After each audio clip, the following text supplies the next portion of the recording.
Just a 2-minute heads up, guys.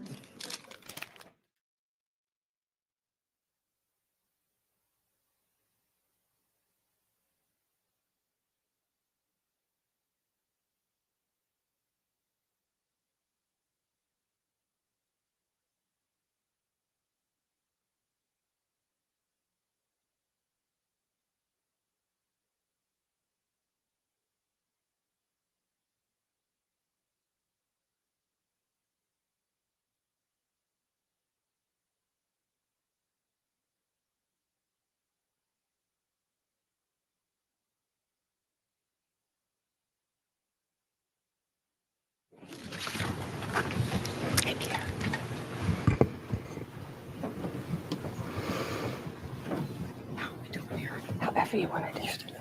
Stay here. Yeah, perfect. Good afternoon.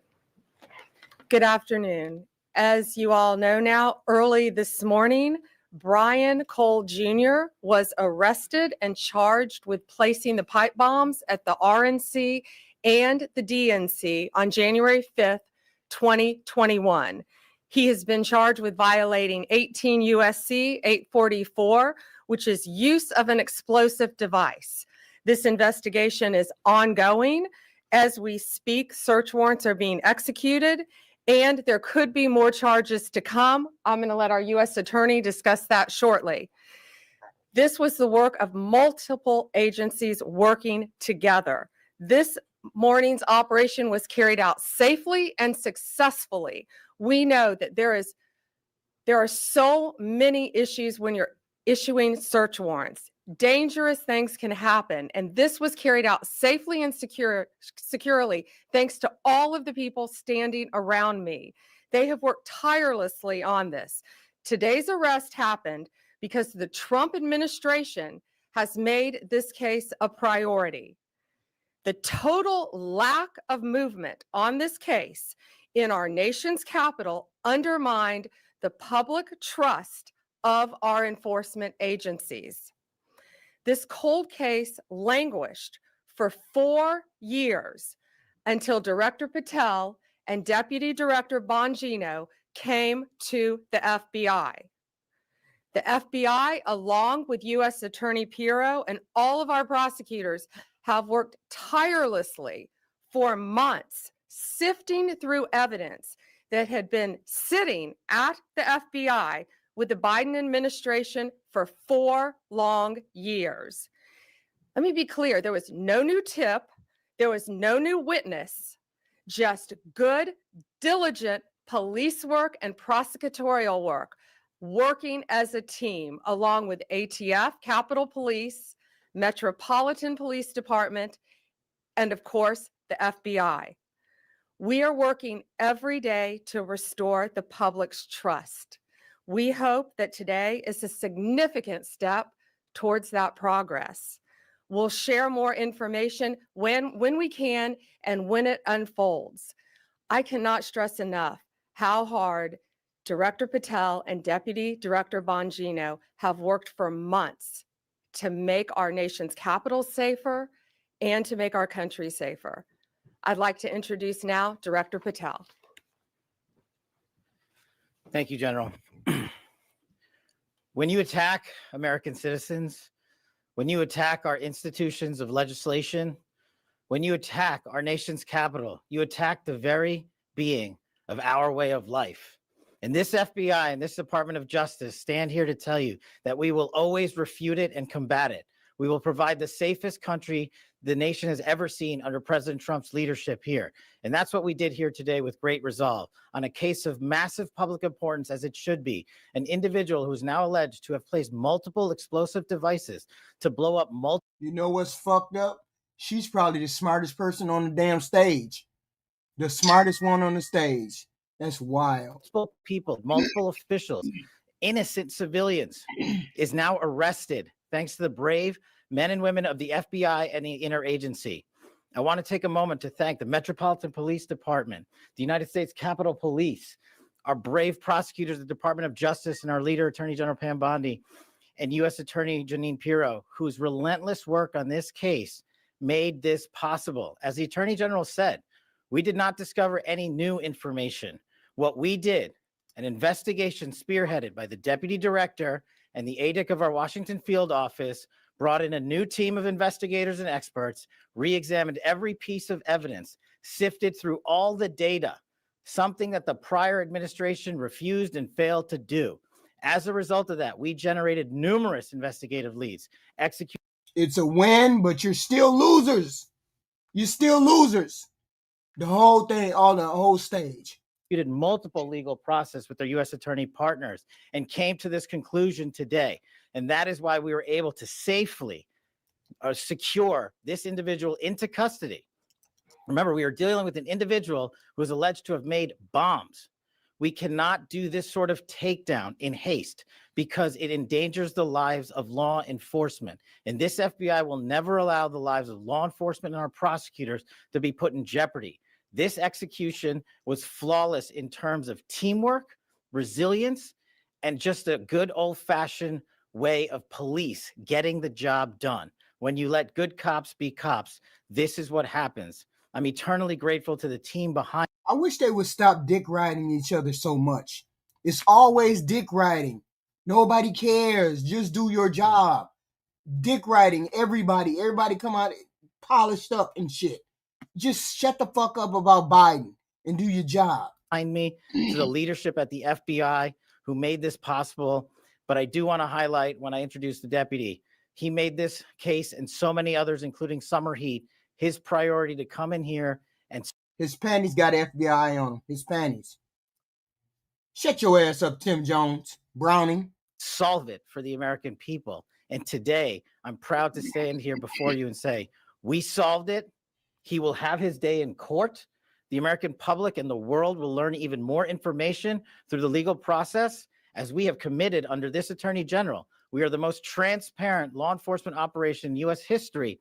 I wish y'all would stop saying them kind of things because y'all sound crazy when you say shit like that. Everybody dick riding each other. That's wild. But we are also going to make sure accountability is delivered to its fullest extent. And that happens in the courts of law with our U.S. attorneys and our prosecutors. So we will divulge information when it is prudent and constitutionally permissible while upholding the safeguards of this case to make sure that the people that this individual intended to victimize get the accountability they deserve. Y'all know the chick on his right. The chick on his right is mad as hell. She got to be sober. She had to be sober for the past 10 days. She hot as hell. She's sober as hell. She mad as hell. And most importantly, to deliver on President Trump's promise to secure our nation's capital and the rest of the cities in this country to make sure that Americans are allowed to go out free and securely in their neighborhoods and that people around the world are allowed to visit our nation's capital. And they now have that trust thanks to the leadership of the FBI, the Washington field office.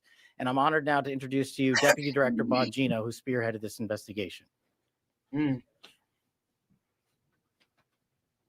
Thank you all for being here for this critical investigation we've been working. Geez, damn, he disappeared. Now, where he come from? Shit, ain't that the one who went crazy in the offices a couple months ago? On for a very long time. We deeply appreciate it. Thank you for the kind words, Attorney General and Director. I appreciate it. Y'all be quiet. He might lose it. He might lose it.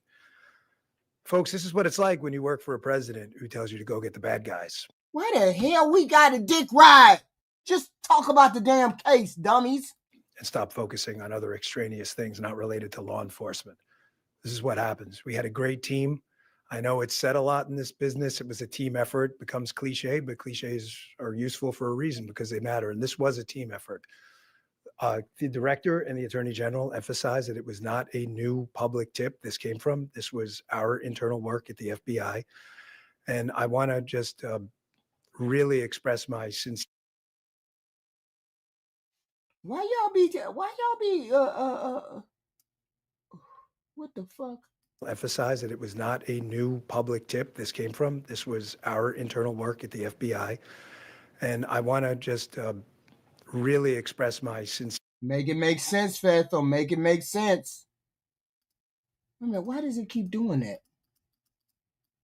Oh, what the fuck? Why does it keep... No, it's said a lot in this business. It was a team effort. It becomes cliche, but cliches are useful for a reason because they matter. And this was a team effort.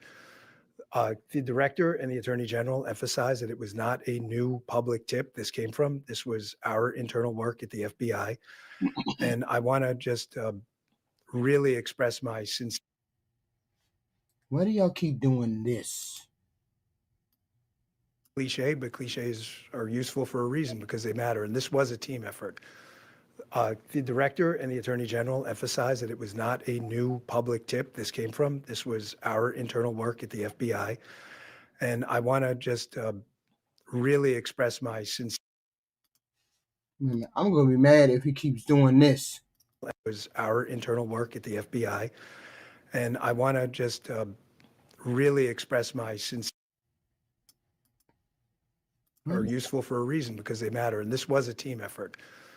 The director and the attorney general emphasized that it was not a new public tip this came from. This was our internal work at the FBI. And I want to just really express my sincere. Sorry, y'all. I don't know what the hell. Something keeps doing this. Every time I put it on. This is what it's like when you work for a president. Okay. We get to a certain point and then you want to say, we're doing commentary on this. Stop doing that. Stop doing that. Fuck. What is going on? Sorry, y'all. President who tells you to go get the bad guys. Maybe it's Stop not right focusing there. on Okay, other okay. extraneous things not related to law enforcement. This is what happens. We had a great team.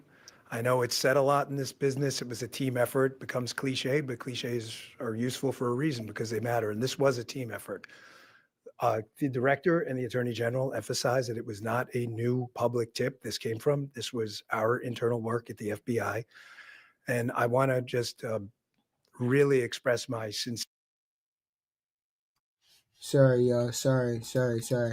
He keeps doing that. I don't know why. Sorry about that.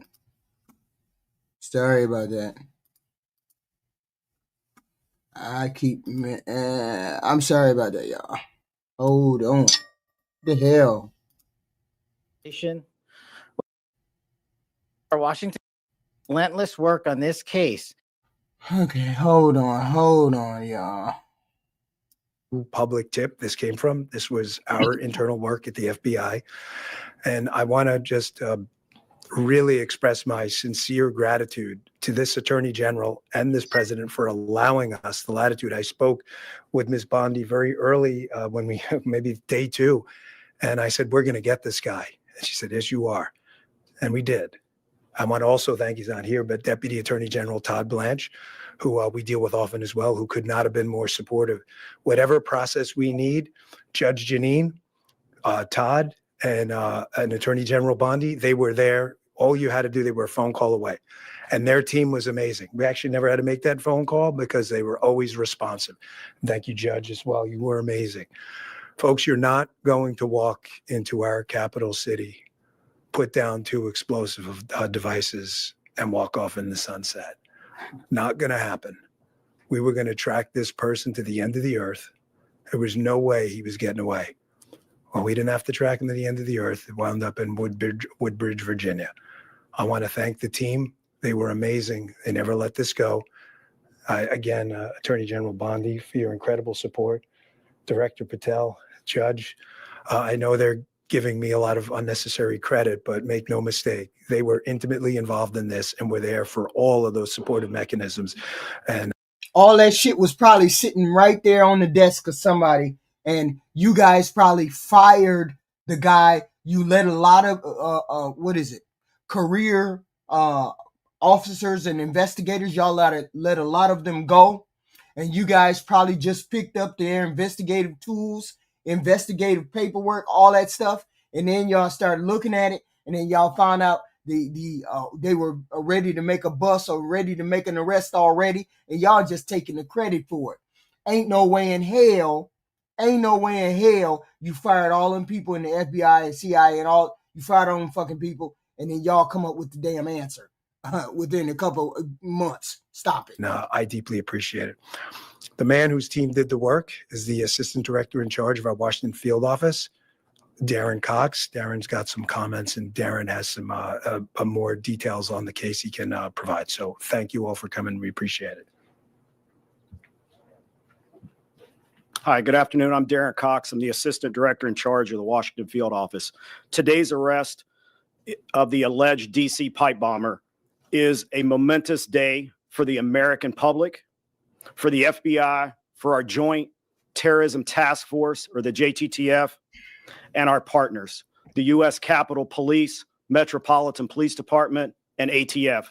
We've also had a large number of other federal, state, and local departments that have worked on this investigation. And last but not least, the U.S. Attorney's Office. We all worked hand in hand to solve this investigation. This has been a long week in DC. After the terrorist attack last week, the grit and determination of the FBI and our law enforcement partners is an example to the American public of what cooperation, partnership, and selfless service can accomplish. The amount of effort the FBI and our partners devoted to identifying the pipe bomber cannot be overstated.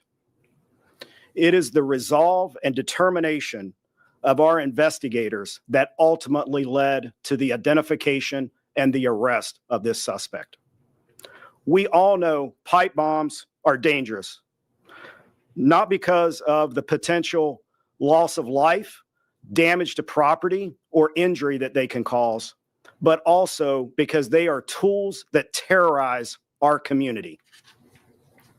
Fortunately, these bombs did not explode, although they certainly could have. But make no mistake, the alleged pipe bomber did terrorize our community. Today's actions underscore the long memory and the long reach of the FBI and our partners. I know some people had given up on finding the perpetrator, but not the FBI and not our partners. We do not forget, we do not give up, and we do not relent. Though it had been nearly 5 years, our team continued to churn through massive amounts of data and tips that we used to identify this suspect. They hollowed out the FBI and all of that. They got rid of the career people that were in charge, who were already on top of this case. They did not solve this case. This case was solved by those career people that they fired.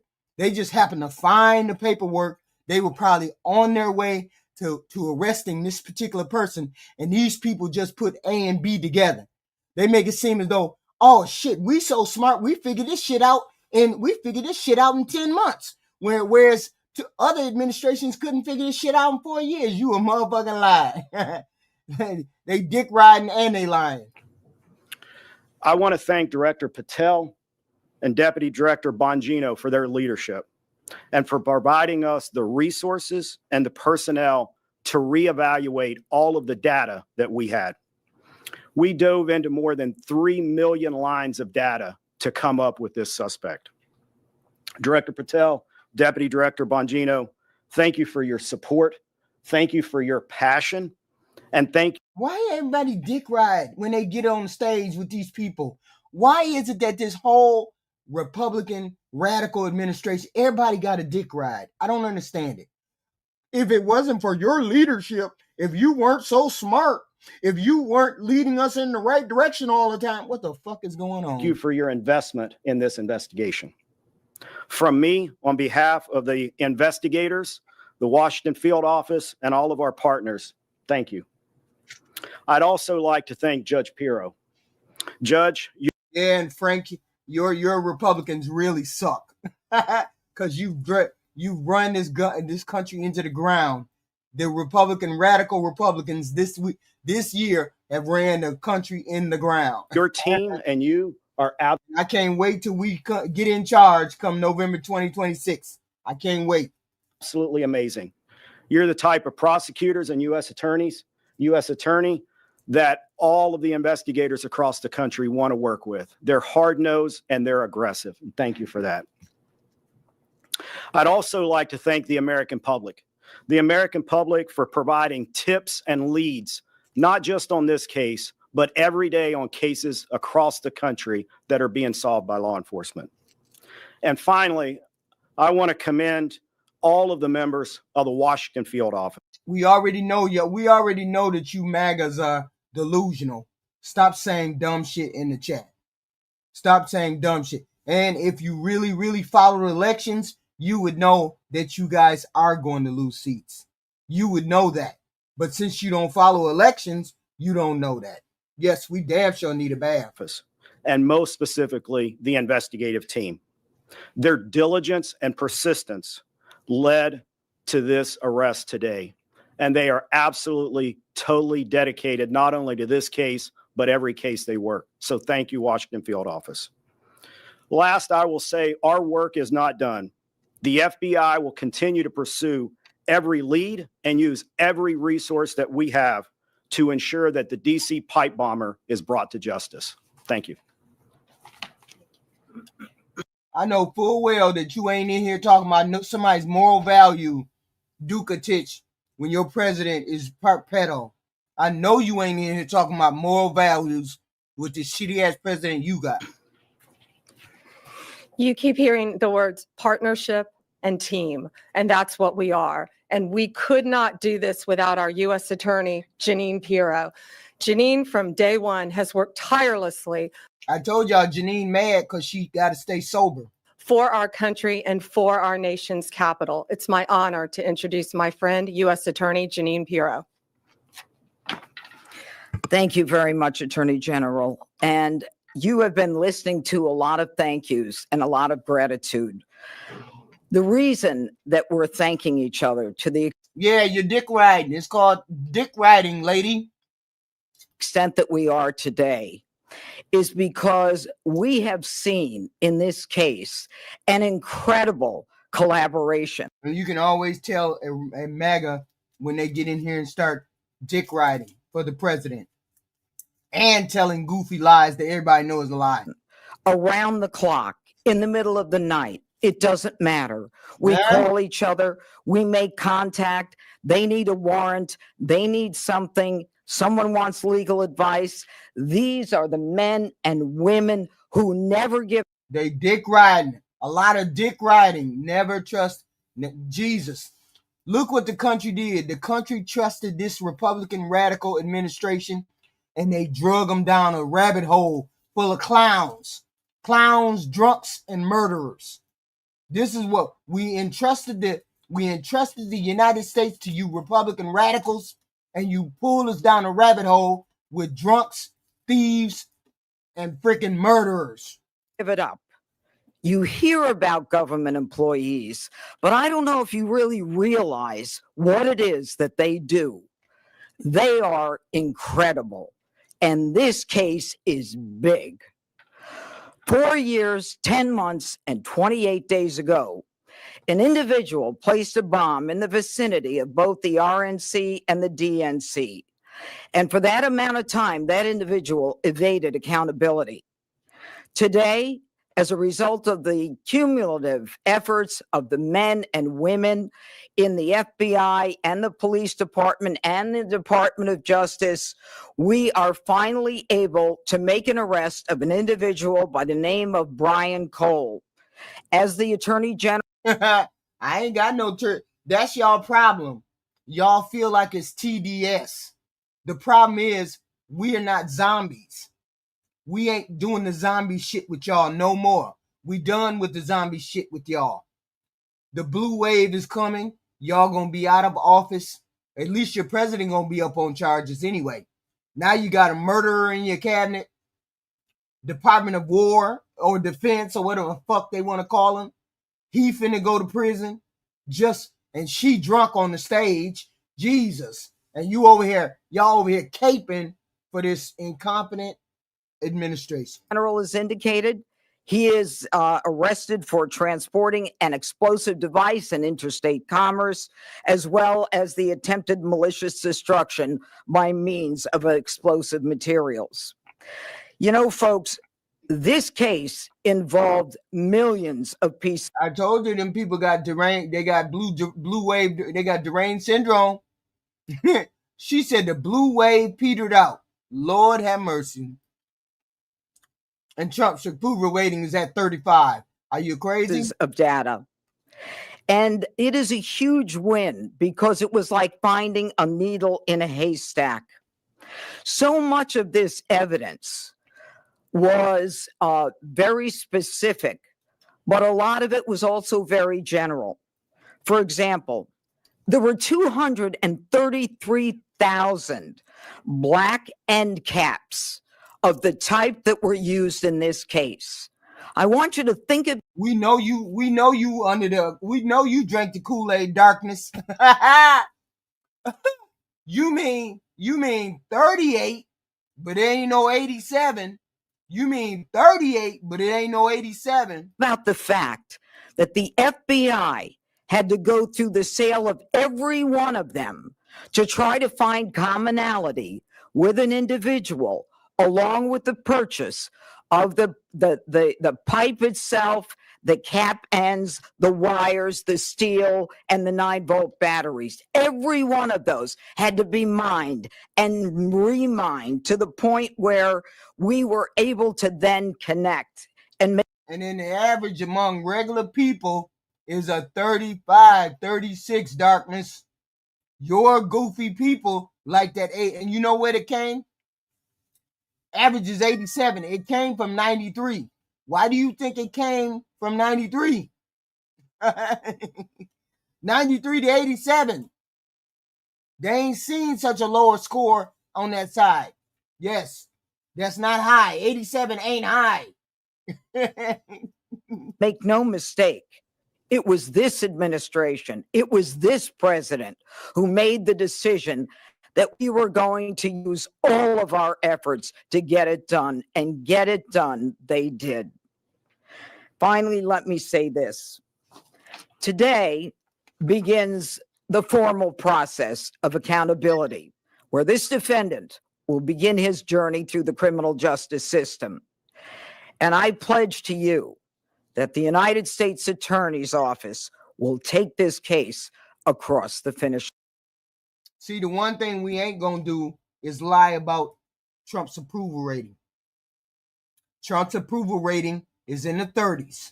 That's his overall approval rating, which basically means they think he's shit and you guys are zombies for even standing behind him. Fine. Again, thank you to the incredible work of the FBI, to the Attorney General, and to our local partners as well. This is a job that I think was well done. Thank you. President Trump. Yes, it is. Yes, it does. Darkness. Yes, it does. Because you goofy still think he on the ballot. Because you goofy still think he's on the ballot. That's why you losing in blue waves. Because the goofies are going to still think he's on the ballot. And you lost support. Goofy goofies. Directive to all of us was to not only make America safe again, but DC, and to make it safe and beautiful. We could not have done that without our partnership with Mayor Bowser and Chief Smith. It is my honor to introduce Metropolitan Police Department Chief Smith. Good afternoon, and thank you, everyone. I am Chief Pamela Smith, Chief of Police of the Metropolitan Police Department. Thank you, Attorney General Bondi, U.S. Attorney Jeanine Pirro. We're not talking about Hillary Clinton blackness, darkness. We're talking about Donald Trump's approval rating is 30-some%, which basically means people don't like his policies, which means a lot of a lot of Republicans are going to lose come November. They don't like his policies, period. It is what it is. And FBI Director Patel. No, I'm not. I'm not even going to argue about that. His approval rating wouldn't be 36% if people liked him. His approval rating would not be 36%. Please tell him this, Chet, if people liked him. The only 36% that likes him is you MAGAs. Nobody else likes him. Stop it. And he's losing support among you guys. You really think after calling the Somalians garbage, you really think after calling the Hispanic and the Latinos vermin and blood and poisoning the blood, you really think that black folks, you really think people are behind Donald J. Trump? No, they're not. It's only a small portion of y'all, and that's you MAGAs. That's it. That's it. For having me here today. For nearly 86% among you Republicans. Not everybody. Everybody is who you need. And who you need is the 36% that say they don't like him. 5 years, the agencies standing here today have worked together under the leadership of the FBI to locate our suspect who is responsible for the 2 pipe bombs that were placed around our city. MPD members assigned to the FBI's Joint Terrorism Task Force have supported this case from the beginning. That supports include looking, reviewing, and going through countless, probably thousands of hours of CCTV footage from around the DNC and RNC headquarters, and they followed up on hundreds and thousands of leads from members of our communities. What I will say today is that Washingtonians can rest easier today, knowing that the suspect responsible for this act is now in custody. This morning's arrest is yet another reminder that committing any act with the intention of harming the residents and visitors of the District of Columbia will result in your arrest. The men and women of the Metropolitan Police Department, the FBI, the ATF, the U.S. Capitol Police, and certainly the prosecutors at our U.S. Attorney's Office will go to the furthest length. I heard somebody say to the end of the earth, but thank God we didn't have to go to the end of the earth today, that we were able to bring this subject into custody. I want to commend the men and women of the FBI and the members of the Metropolitan Police Department and all of the agencies who are standing behind me today on a job well done. I will turn it over now to Attorney General Bondi. Thanks, Chief. No, they keep saying, Richard Crosby, they keep saying that his rating is something else. They keep saying it's like in the 80s. His rating is 38% overall. And he's gotten a whole hell of a lot worse since these policies he has been acting. Only Richard Nixon had worse polls. Only Nixon had worse polls. Okay? And the thing is, 87% among Republicans means nothing. He needs more than you 30% of MAGAs to win the general election. Or, wait a minute, hold on. All across the country, there was like a 10 or 12% swing.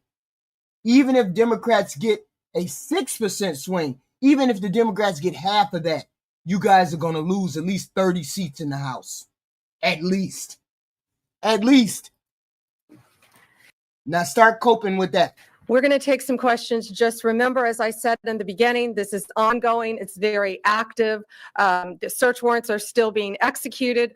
Many charges potentially to come. So just keep that in mind when asking your questions. Jake, Fox News. So you said it had been nearly 5 years, we all know that, and that you said there have been no new evidence. So can you say anything about the evidence that actually did lead to this arrest? And then secondarily, you're talking about additional charges possibly. Can you say what those you might be considering, or terrorism charges, or what? We can't discuss new charges, of course, yet, ongoing. But what I will say is this is why this was so incredibly important. More than any other case, this is in our nation's capital where this happened. And now, thanks to the FBI, we know that this defendant was living just miles away from here in Virginia. Y'all do know that Democrats ain't shit. Democrats don't have a message. Democrats don't have a leader. Democrats is trash. Y'all know that, right? Yet and still, they hate your president. With no other options on the table, they hate your president. That's wild, which basically means they're going to hate you Republicans because we know you Republicans put him in office. Democrats is trash. Message trash, no leader. They still beating you Republicans. That's wild. So as to the evidence in the case, I'm going to let Director Patel take that, but it's still very active and very ongoing. Thank you, General. And as I stated earlier, and as the General has already reiterated, our job is to provide full accountability in the court of law with Judge Pirro's team. And in order to do that, we have to preserve the chain of custody and evidentiary value. What I will say generally is that when you go through 3 million lines of information, y'all can think about the amount of cell phone data that has to be ingested and triangulated and dumped and received. You also have to think of just sheer human ingenuity. We brought in a team of experts who are the best at what they do in their specific fields to reevaluate that evidence, to dive back in, and to not come back with a no for an answer until they had found the suspect. And when you develop evidence, you get a search warrant. And when you get a search warrant, you get an address. And when you get an address, you hit the house. And that's what we did. Sadie, Wall Street Journal. Hi there. So what can you tell us about this person's motivations and whether they were driven by politics or for any other reason why? Right now, it's ongoing. Again, we just executed the search warrant early this morning. It's ongoing. But America's safer, DC's safer because he's in custody. Mary Margaret, Daily Wire. Thank you so much. So any theory on why Kamala Harris has never mentioned coming within 20 feet of being assassinated, and any news on why her Secret Service team took so long to find this bomb at the DNC? No, but what I will tell you is that evidence has been sitting there collecting dust. This wasn't a new tip. It wasn't some new evidence. It was the hard work of President Trump's administration. Deputy Director Bongino. Dick ride, Dick ride, Dick ride. From day one, come in here and say, we are going to solve this crime. And they did, working hand in hand with U.S. Attorney Pirro and all of our great attorneys. Pierre, ABC. General Bondi, Director Patel, or Deputy Director Bongino. Can you describe, was there a particular moment where the evidence is coming in and it's starting to look like progress is being made? What was the moment that you knew that you were on the road to solving the case? Dan, you want to take that? Yeah, sure. I was smiling at you because I certainly remember the moment. Darren remembers it too. He said, "Are you sitting down?" He called me on the phone. I said, "Oh boy, why? Is this bad news?" And he said, "I think we got him." What exactly that tip was, we're going to have to pass on that for right now while obviously we're in the prologue of a long book. This is just the beginning. So did they say this was a priority for them? This was a priority for them? They said we scrapped everything that we were looking for and we made this our priority. Is that what they saying? Or did y'all just look up? Because y'all fired all the career investigators. You fired all of them. So how did y'all find these people? And it was so little of y'all there. It ain't as many people there, as many eyeballs there. How did you all solve this? And y'all just put all the pieces together, huh? Nobody helped y'all. It's not the end of the investigation, as you all well know, having reported on these for a long time. There's interviews to be conducted. The search warrant processing scene is not even done. So we're at the early stages. So that's the only. I love a good dick ride, Jeff, but not with these people. Reason I hesitate to tell you what the exact tip was, but yes, that was absolutely the moment. And it was due to the diligent and incredible work of a team in the Washington field office that came in and just scoured through this over and over and over and over again. In general, was it forensic? Was it a phone call? Was it something about a vehicle? We'll just leave it generally forensic evidence. Yeah, it's fair enough to say. Don't ask him no damn questions. He don't know. He don't know jack. He know less than the rest of them standing on the stage. The smartest one is that Janine Pirro or whatever the fuck, and she drunk. Excuse me? How long ago that was? I'd rather not say because of the ongoing interview process, and I don't Can I want say one to. thing? Yeah. I just want to add something to tell you how thorough this team was. That moment that was kind of like the aha moment, that wasn't the end. This team continued to work and work and work to get every bit of evidence that we could get. We didn't stop at that moment. And that's a testament to the fact that the team wanted every possible piece of evidence that they could gather. One more? Baby Vince, you want a dick ride? Vince Jackson, you want somebody to dick ride with you? You come over here crashing out. You just jumped in the chat. 1 minute, y'all. 1 minute. And it takes only the idiot Vince Jackson 7601 to crash out. Never even noticed who he was. I wouldn't have even noticed that until the idiot started speaking in all caps just to get attention. Look at this shit right here, y'all. Just a zombie in the making. Just crashing out for no reason. I ain't said one word to him. Not one word. And he crashing out. The zombie is crashing out. One more, Kelly O'Donnell, NBC. Thank you so much. Have you recovered the notable sneakers? Have you done surveillance of this suspect from that aha moment to when you exercised the search warrants today? And obviously this happened on January 5th into Thundercat, Thundernut. I almost thought the same damn thing. I was like, they know how to put some sentences together, but they ass got to go back to the office and figure out what's going on. They don't know jack shit. They don't want nobody to ask no real questions for real. You notice how they all got their chest puffed out.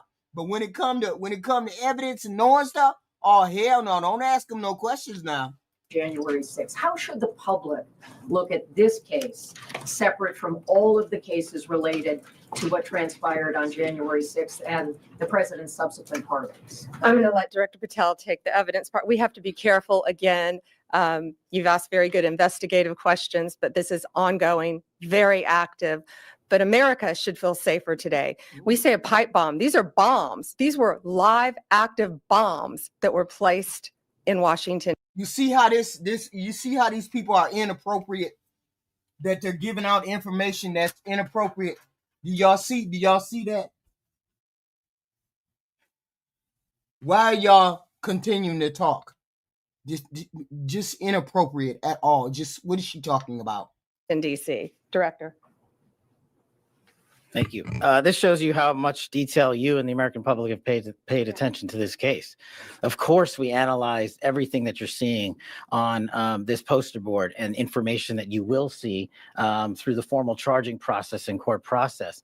But we want to let that evidence speak for itself because, again, we do not want to disrupt the accountability that we owe the American public. Yes, you heard about the cell phone tower data. Yes, you heard about, of course, we surveil individuals who we think we're going to blow up American citizens. But how and when we do it and why we do it is not something we're ever going to reveal unless the Department of Justice deems it fit at trial. So we appreciate your attention to detail and your hardcore investigative work, but you can just imagine some of those same skills are being utilized by this FBI, this Department of Justice, our partners, the ATF, and everybody across the board. And this is an interagency win for the American people. Radar before. Thank you guys very much. Thank you all. And one more thing, this is the best birthday present I think Deputy Director Bongino could ask for today. Happy holidays, Merry Christmas. Thank you. What? What the fuck is going on? What? Whoa. Wow. Hold on. See, we got some more shit going on. What's going on with this clown car? What's going on with the clown car? I don't know, y'all. Hold on, let me see. Well, something interesting today. Let's see.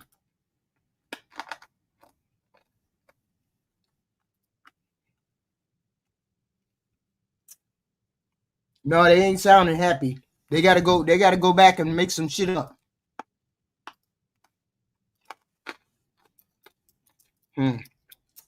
They're gonna make some shit up. See, the thing is, they hollowed out the FBI. They got rid of all the career investigators. They got rid of all of those people. Okay. So them saying, "Oh, we figured this out. We figured X, Y, and Z out. We figured X, Y, and Z out." No, you didn't. No, you didn't. The shit was already put together. You fired the people. You fired folks before they can finish their investigation. You fired a lot of people before they could finish their investigation. Okay? So therefore, you lost a lot of people. Hold on. Somali. Hold on.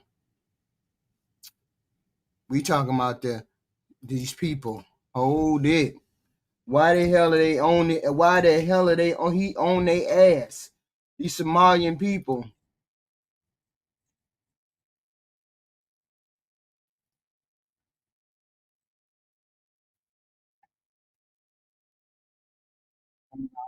Hear shit. Hold on. I gotta pull it up. We talking about the Somali people. The fraud that's going on in that continent. Somali immigrants in Minnesota. About 84,000 people of Somali descent live in the Minneapolis, St. Paul area. The president says he doesn't want any Somalis living in the U.S. after a few dozen were implicated in a COVID relief fraud case. We get more on this from Jonah Kaplan of CBS Minnesota. Minnesota is reeling from a fraud scandal involving $1 billion siphoned from multiple federal programs during the COVID pandemic. In the past 3 years, 87 people have been charged, 61 convicted, most of Somali descent. Erica MacDonald was U.S. Attorney for the District of Minnesota during the first Trump administration. What happened in Minnesota where fraud was able to run rampant that it didn't in other states? Lack of accountability, frankly. We knew that fraud occurs and there's warning signs that come with it, and they were ignored in this case. According to investigators, the schemes involved bogus receipts and invoices for meal programs, housing assistance, and behavioral health services, charging the state millions for services that were never provided. I hear they ripped off Somalians, ripped off that state for billions of dollars. The president lashed out at Minnesota's Somali community during Tuesday's cabinet meeting at the White House, saying he doesn't want them in the country and called them garbage. I think it's a beautiful country. Jamal Osman, who moved from Somalia to Minnesota when he was 14, is a naturalized U.S. citizen and a member of the Minneapolis City Council. Anyone who looks like me are scared right now. The fear comes as the Somali community here is bracing for a surge of ICE agents cracking down on migrants who've been issued final deportation orders. The president is pointing to the fraud cases in Minnesota, and we know that a majority of the suspects are of Somali descent. How is your community taking that? Well, my community is upset. Yes, people commit crimes, but the entire community should not be blamed based on what some individuals did. Some House Republicans on an oversight committee in Washington announcing in a news release they're launching their own investigation into the allegations of fraud and accusations that some of that money could have been funneled directly to terror groups overseas. But I spoke with a number of federal investigators, and they tell me there is no evidence that that happened. Instead, the fraudsters allegedly stole the money and kept it for themselves and spent it on things like cars, houses, diamonds, and so much more. The Feeding Our Future group had a discrimination case going towards. Hold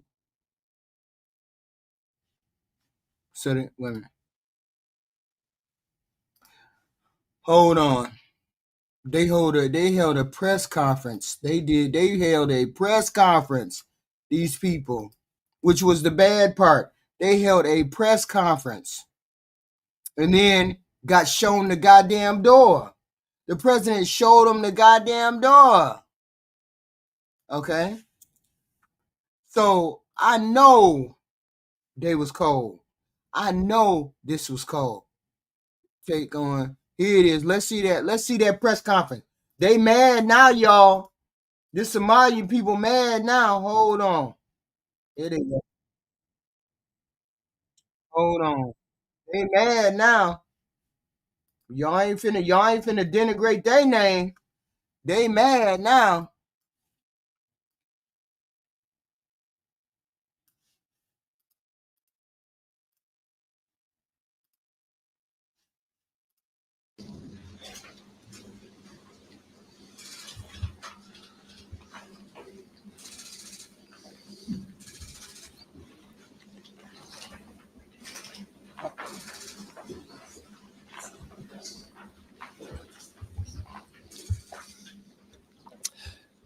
Good afternoon. My name is Jacob Fry.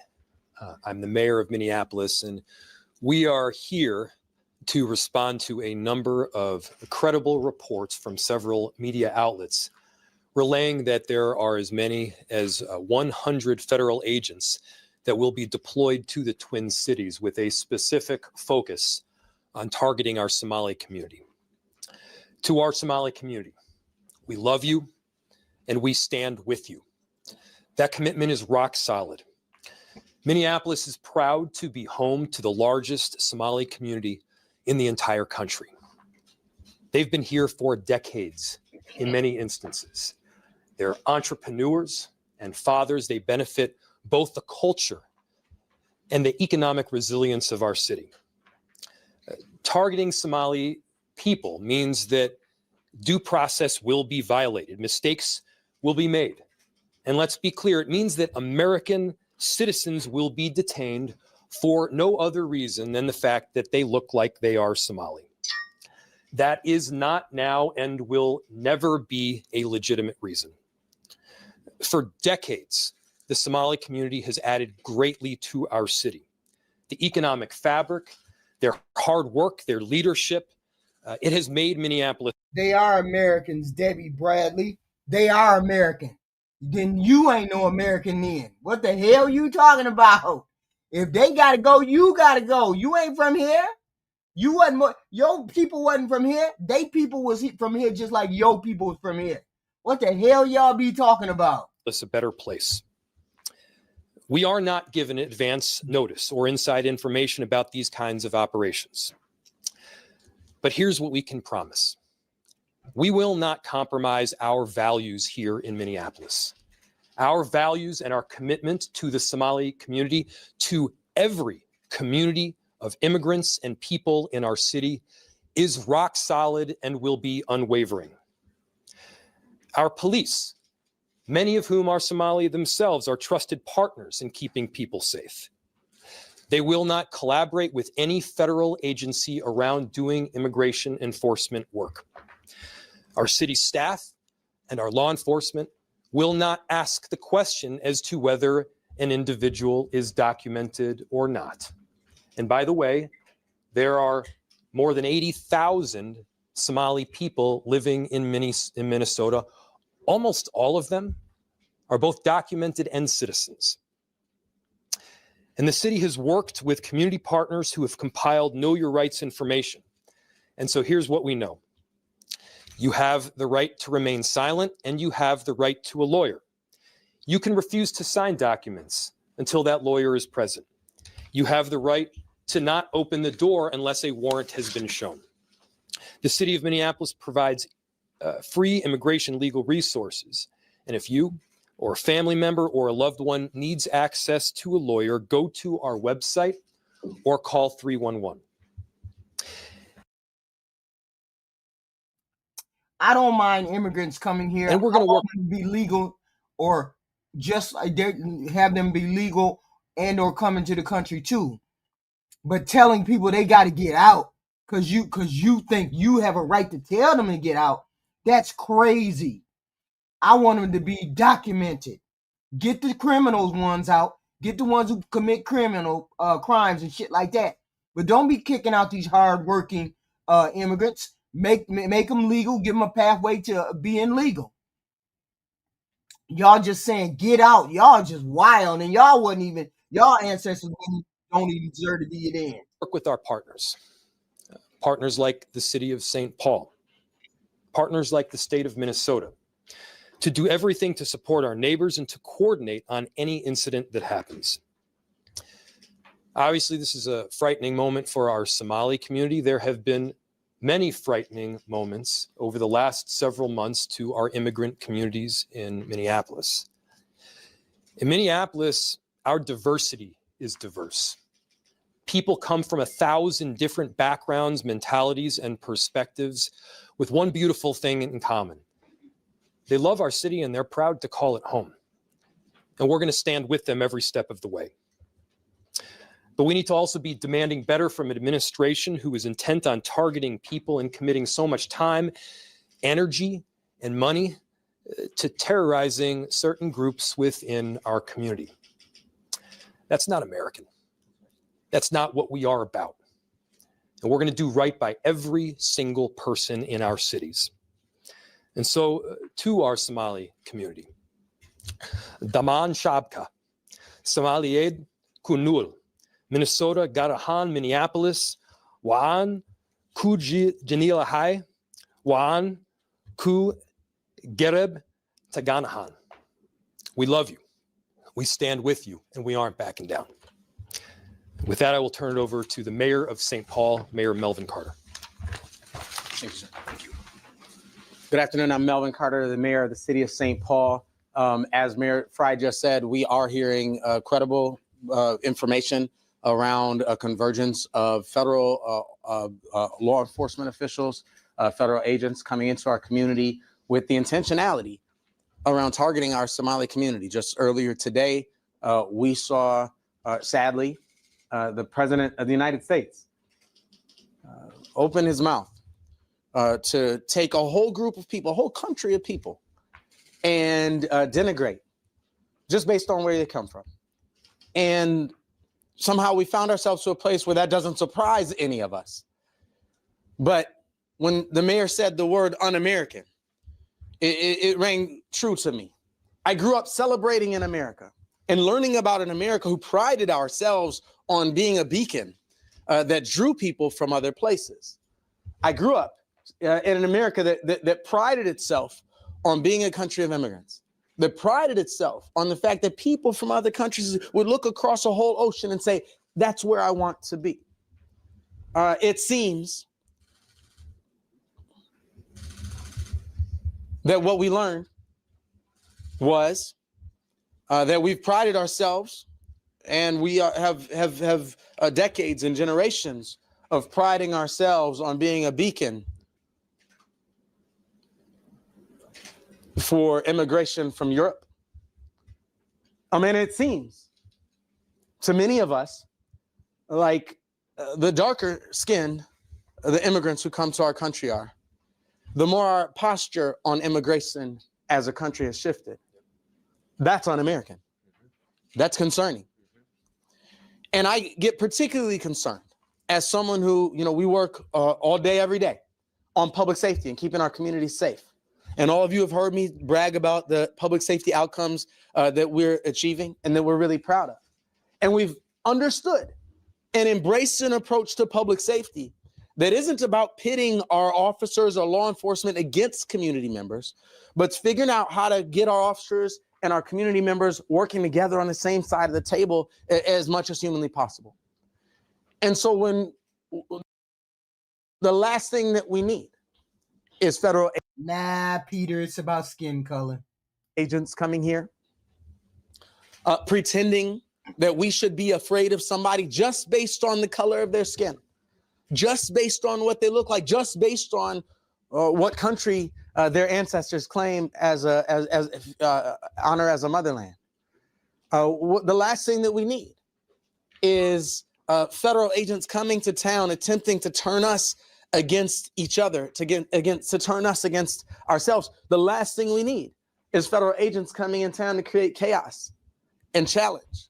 The last thing we need is a president to get on TV to denigrate a whole race of people, a whole host of people, so that every other person can be turned against those people. We saw that in the Black community long time ago. We still see that right now. Now we're seeing it happen to the Hispanic community. Now we're seeing it happen to the Somalian community, the Afghan community. Now we're seeing it in real time. I don't understand why people don't see this kind of racial attack in real time. This is what this is. It's a racial attack in real time. For us. And so we stand to. The race card works just fine, Pat Yeager. Nobody cares whether you're a degenerate or not. The race card works just fine. Together, both of our cities have stood up immigrant and refugee services supports. In St. Paul, it's our Office of Immigrant and Refugee. You sleep well at night with that, Jim Mason. Sleep well at that. Sleep well at night with that. These services in our city attorney's office. We encourage folks to look to those websites. We encourage folks to look to the organizations that serve immigrants and refugees across our community, because we have constant reminders out there about what your rights are. You have rights. That's an American thing. You have rights. We all have rights. And so we'll be sharing on social media today some of those, what those resources are that people need to look to. We'll be working with our. No, it has everything to do with race.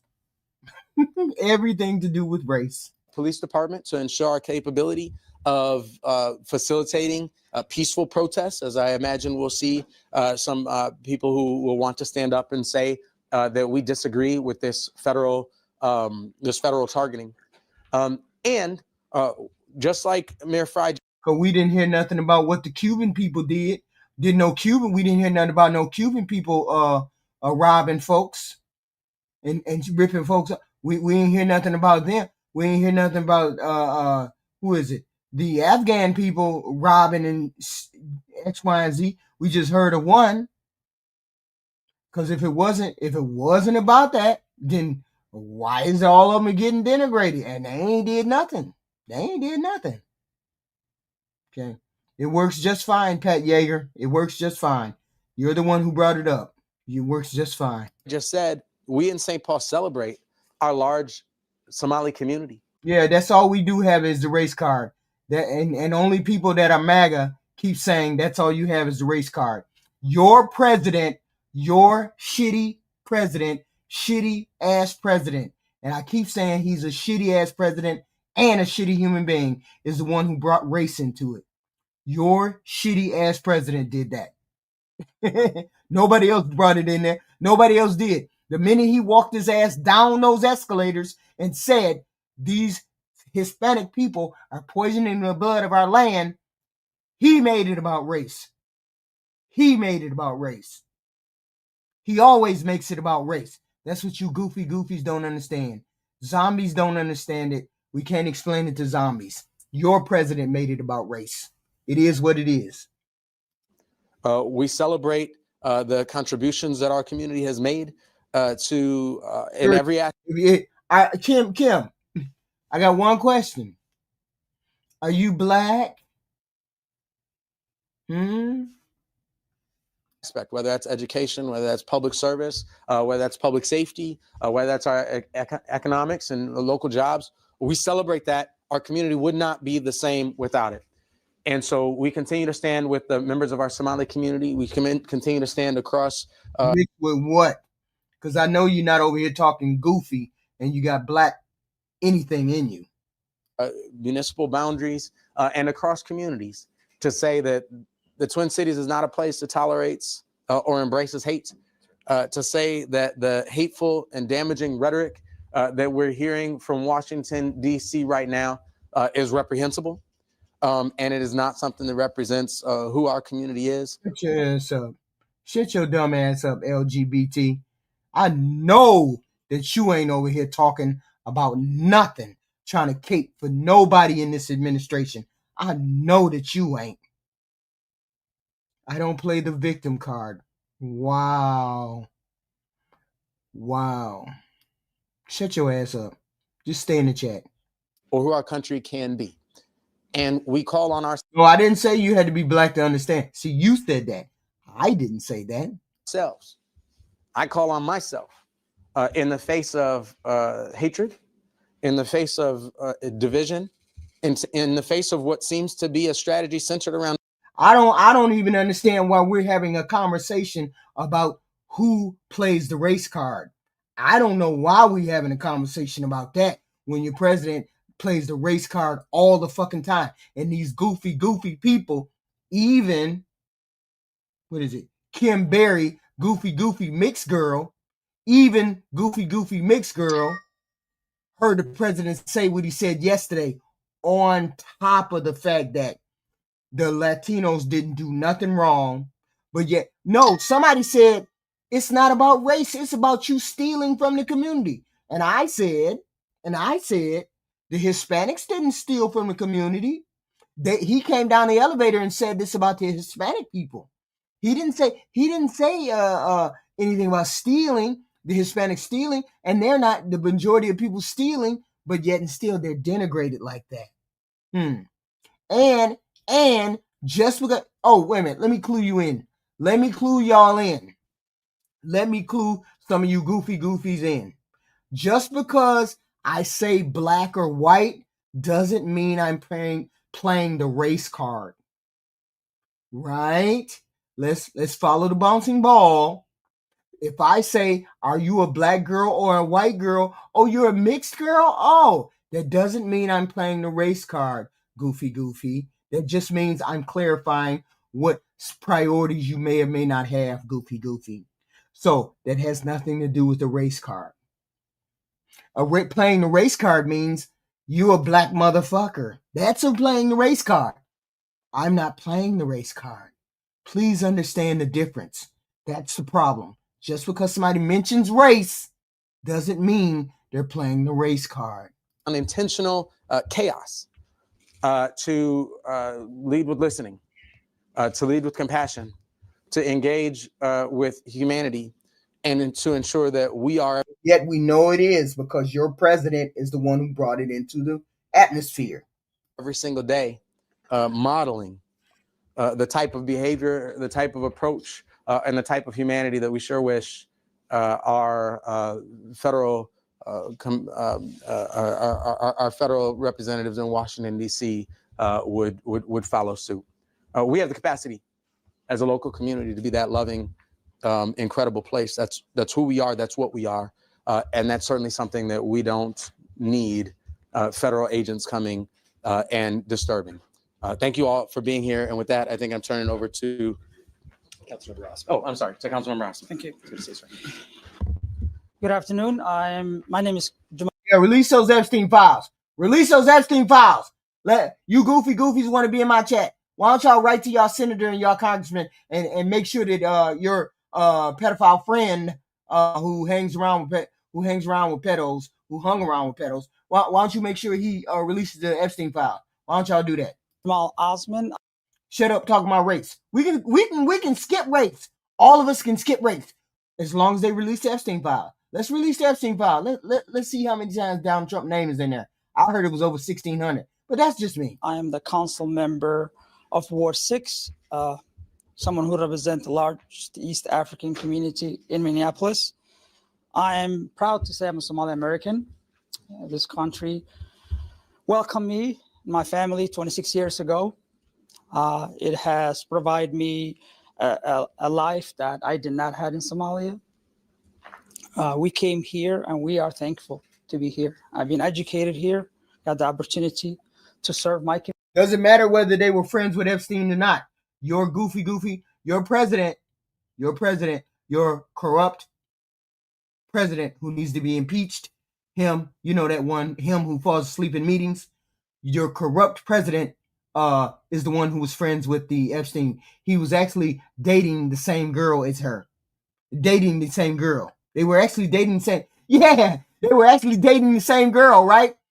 Your president, the corrupt and only, one and only Trump, was the one who was dating young girls. So, please, I want the Epstein files to be released. We got to get them released. We just do.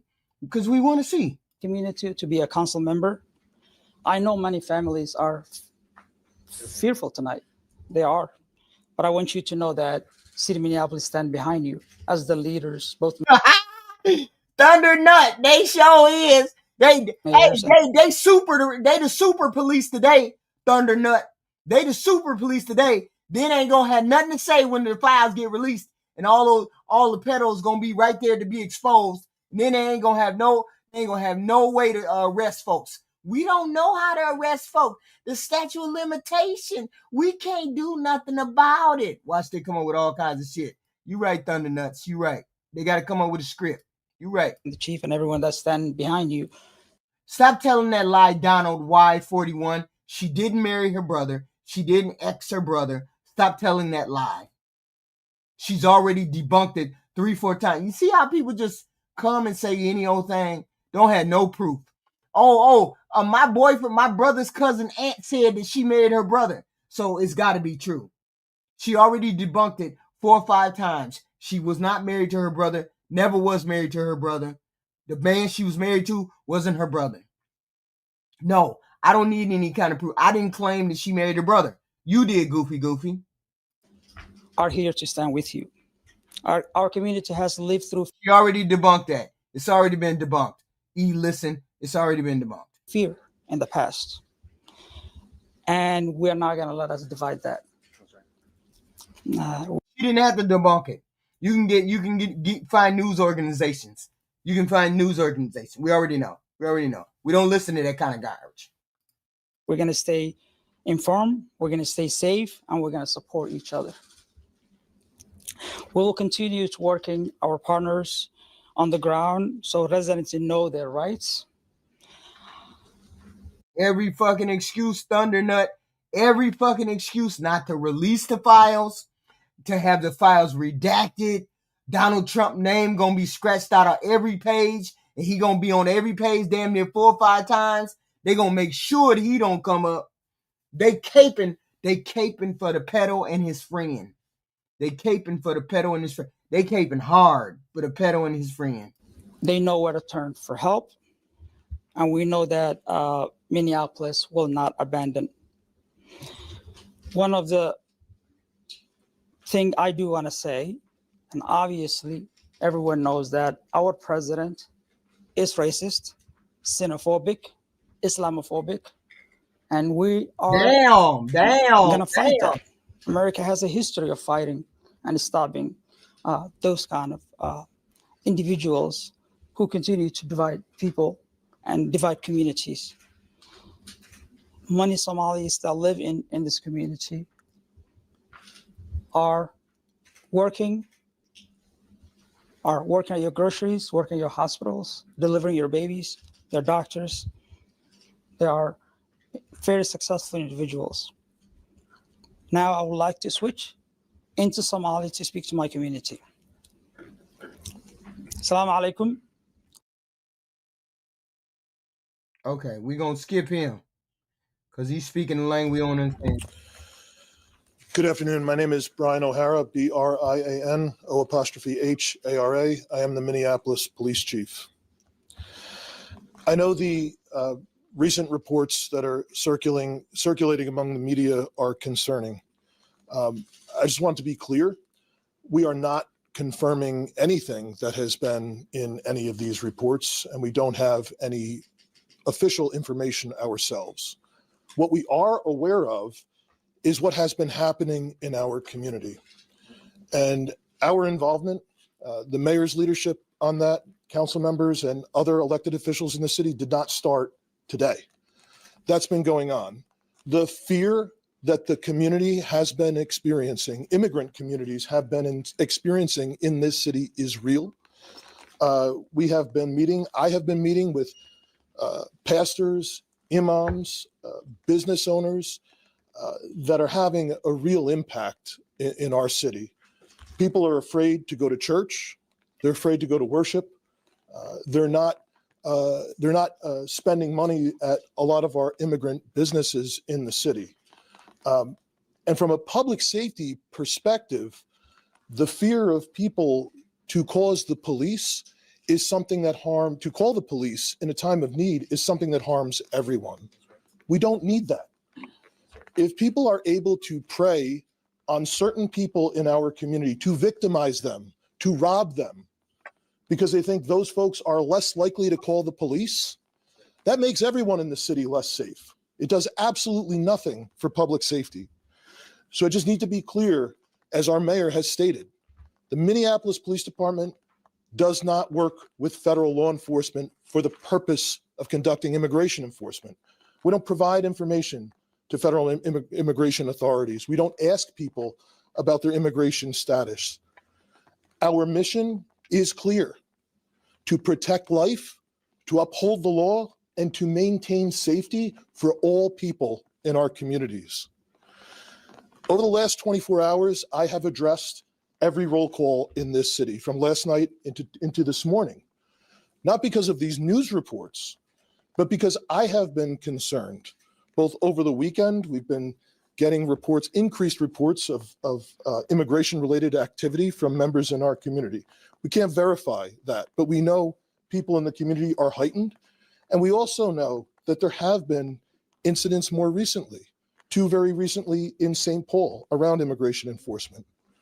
So our objective. Ilhan, and she has come out and she has said that's not her brother. She has come out and said that's not her brother. So stop spreading rumor.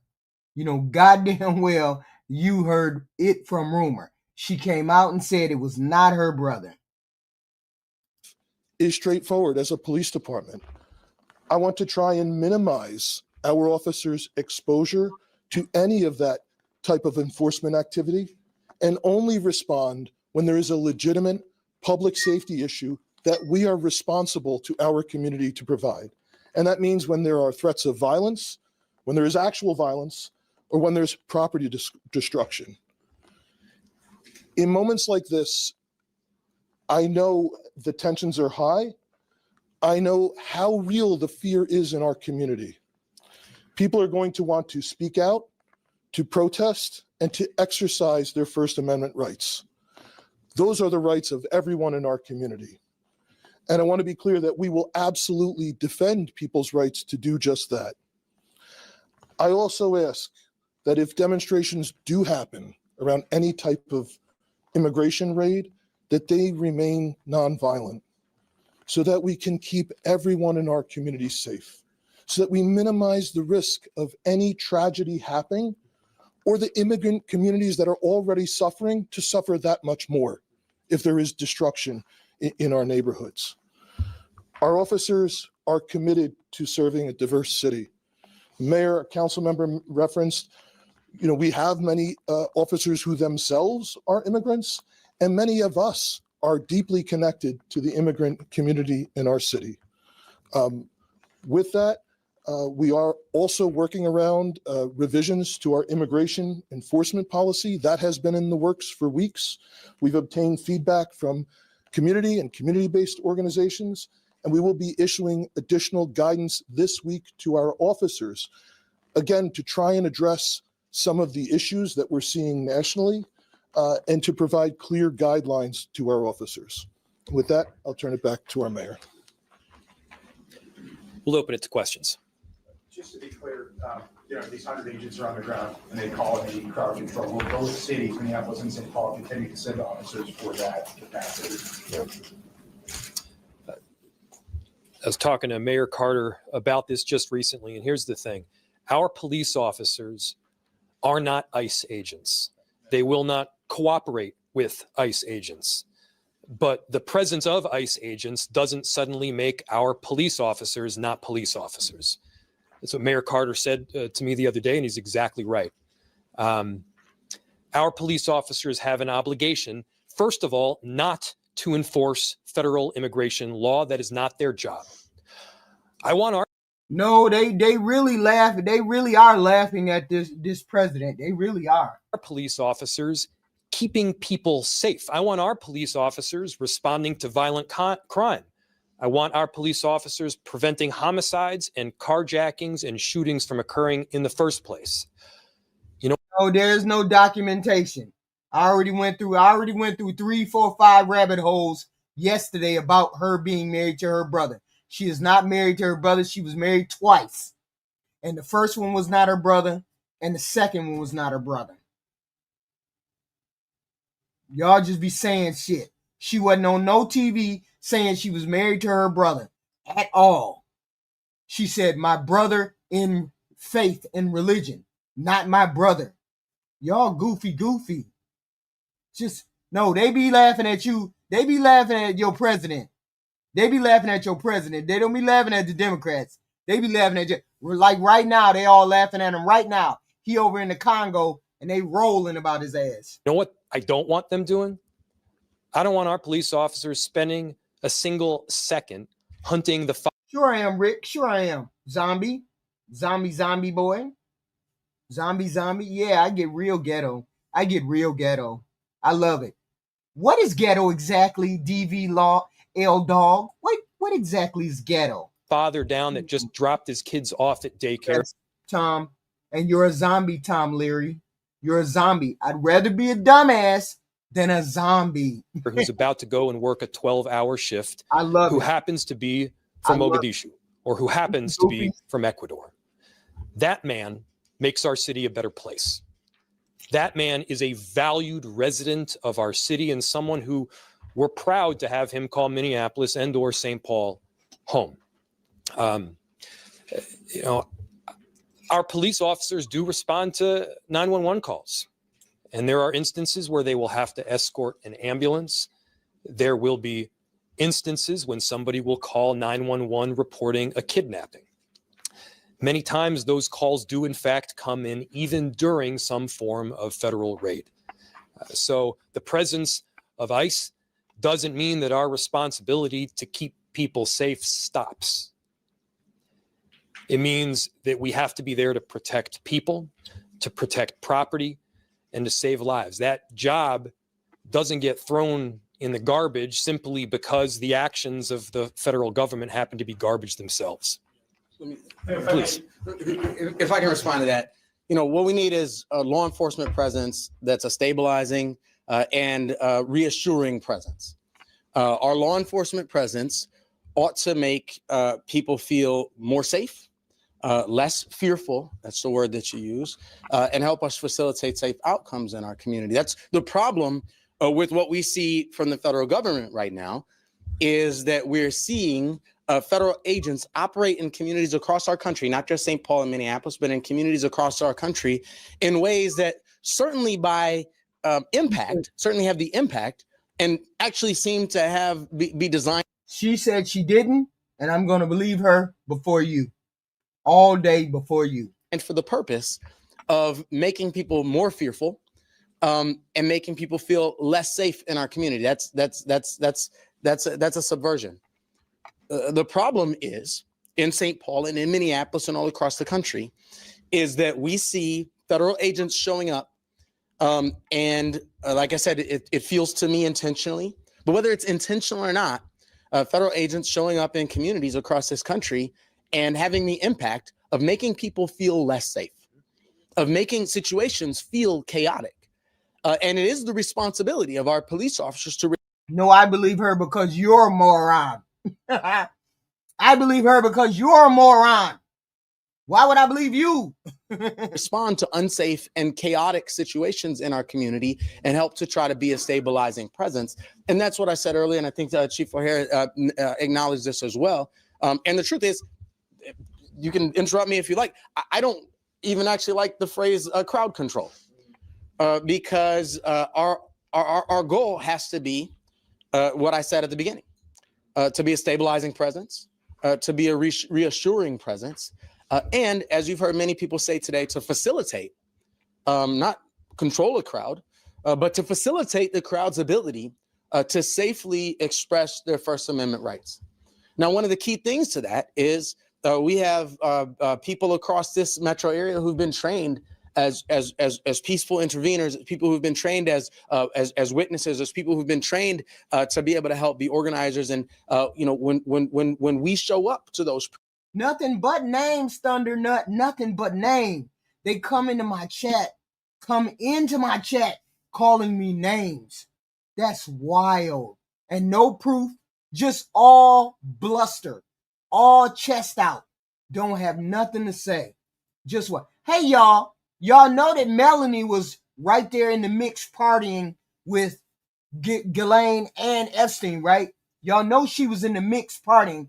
She knows a lot more than what she's saying. And she partaked in the party favors. Woo! She was a what is it called? She was a person who sold herself to the highest bidder to get married. What the hell is that? I forgot what that's called. You know those women who be on those websites who looking for a man with money to marry him or some shit like that? I forgot what it's called. She was on one of those. Protests. It's our responsibility. And Trump got her off of it.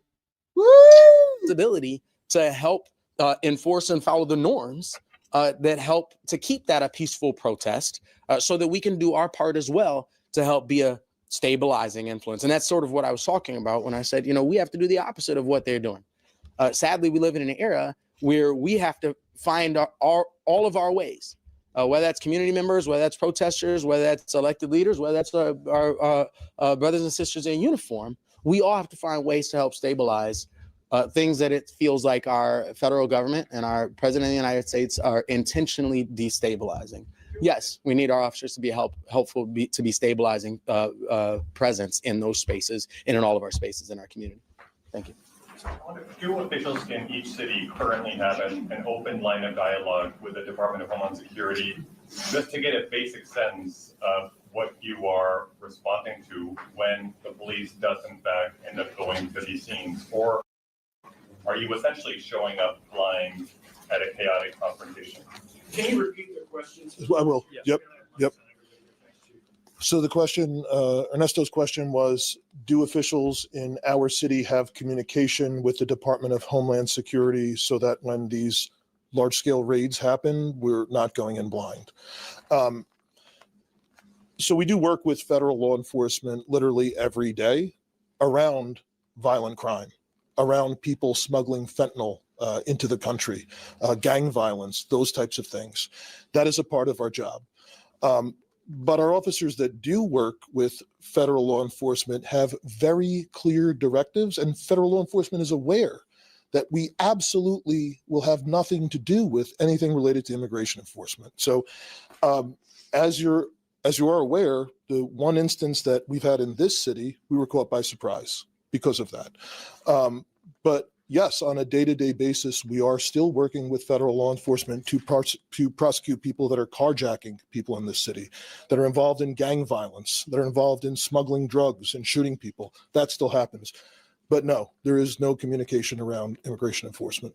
Chief, what preparations are you making and what are you telling officers? Are you having them have a riot gear at the ready just in case things get out of hand? What have you been telling your officers in those roll calls that you've So the last 24 hours, I had the entire command staff with me, all of the chiefs at roll call, the leaders from our consent decree implementation unit present, as well as our officers that deal with response to large scale incidents. So basically what I do is y'all MAGA people lose y'all damn mind when your Lord and Master and Savior, the goofy, the incompetent, and very much corrupt president says, you guys beat up this person. Y'all go right over there. Y'all go right over there and beat that person up. Don't y'all think that's cult-like behavior? The minute your president says we don't like this person, then all of a sudden y'all saying this person is evil, ain't no good, corrupt. Don't y'all think y'all in a fucking cult when y'all do shit like that? I don't understand why y'all don't know y'all in a cult. You in a cult. I'm telling y'all in a cult. I gotta say it 20 times. Y'all in a cult. You're in a cult. I have the consent decree implementation unit go over. Yeah, we can definitely call y'all. We can definitely call your president corrupt. And you know how I know he's corrupt? Because he sells pardons. Because he sells pardons to the highest bidder. That's how I know he's corrupt.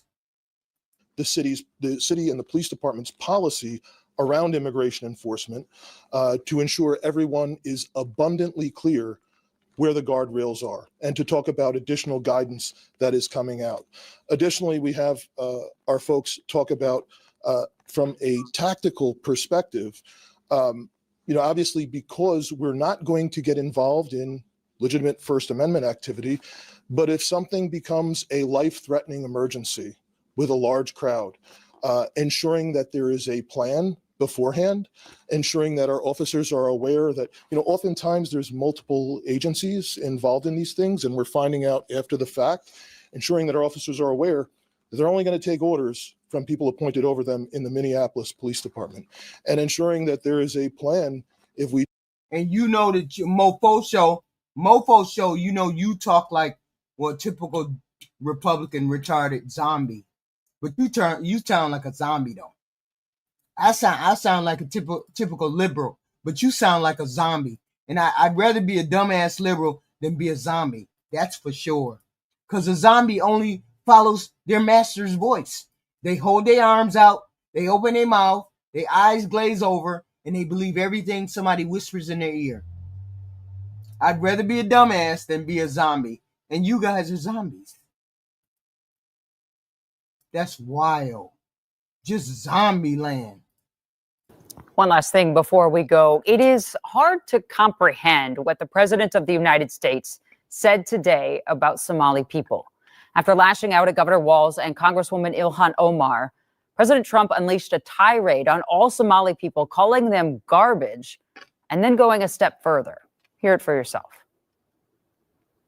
We're going to go the wrong way if we keep taking in garbage into our country.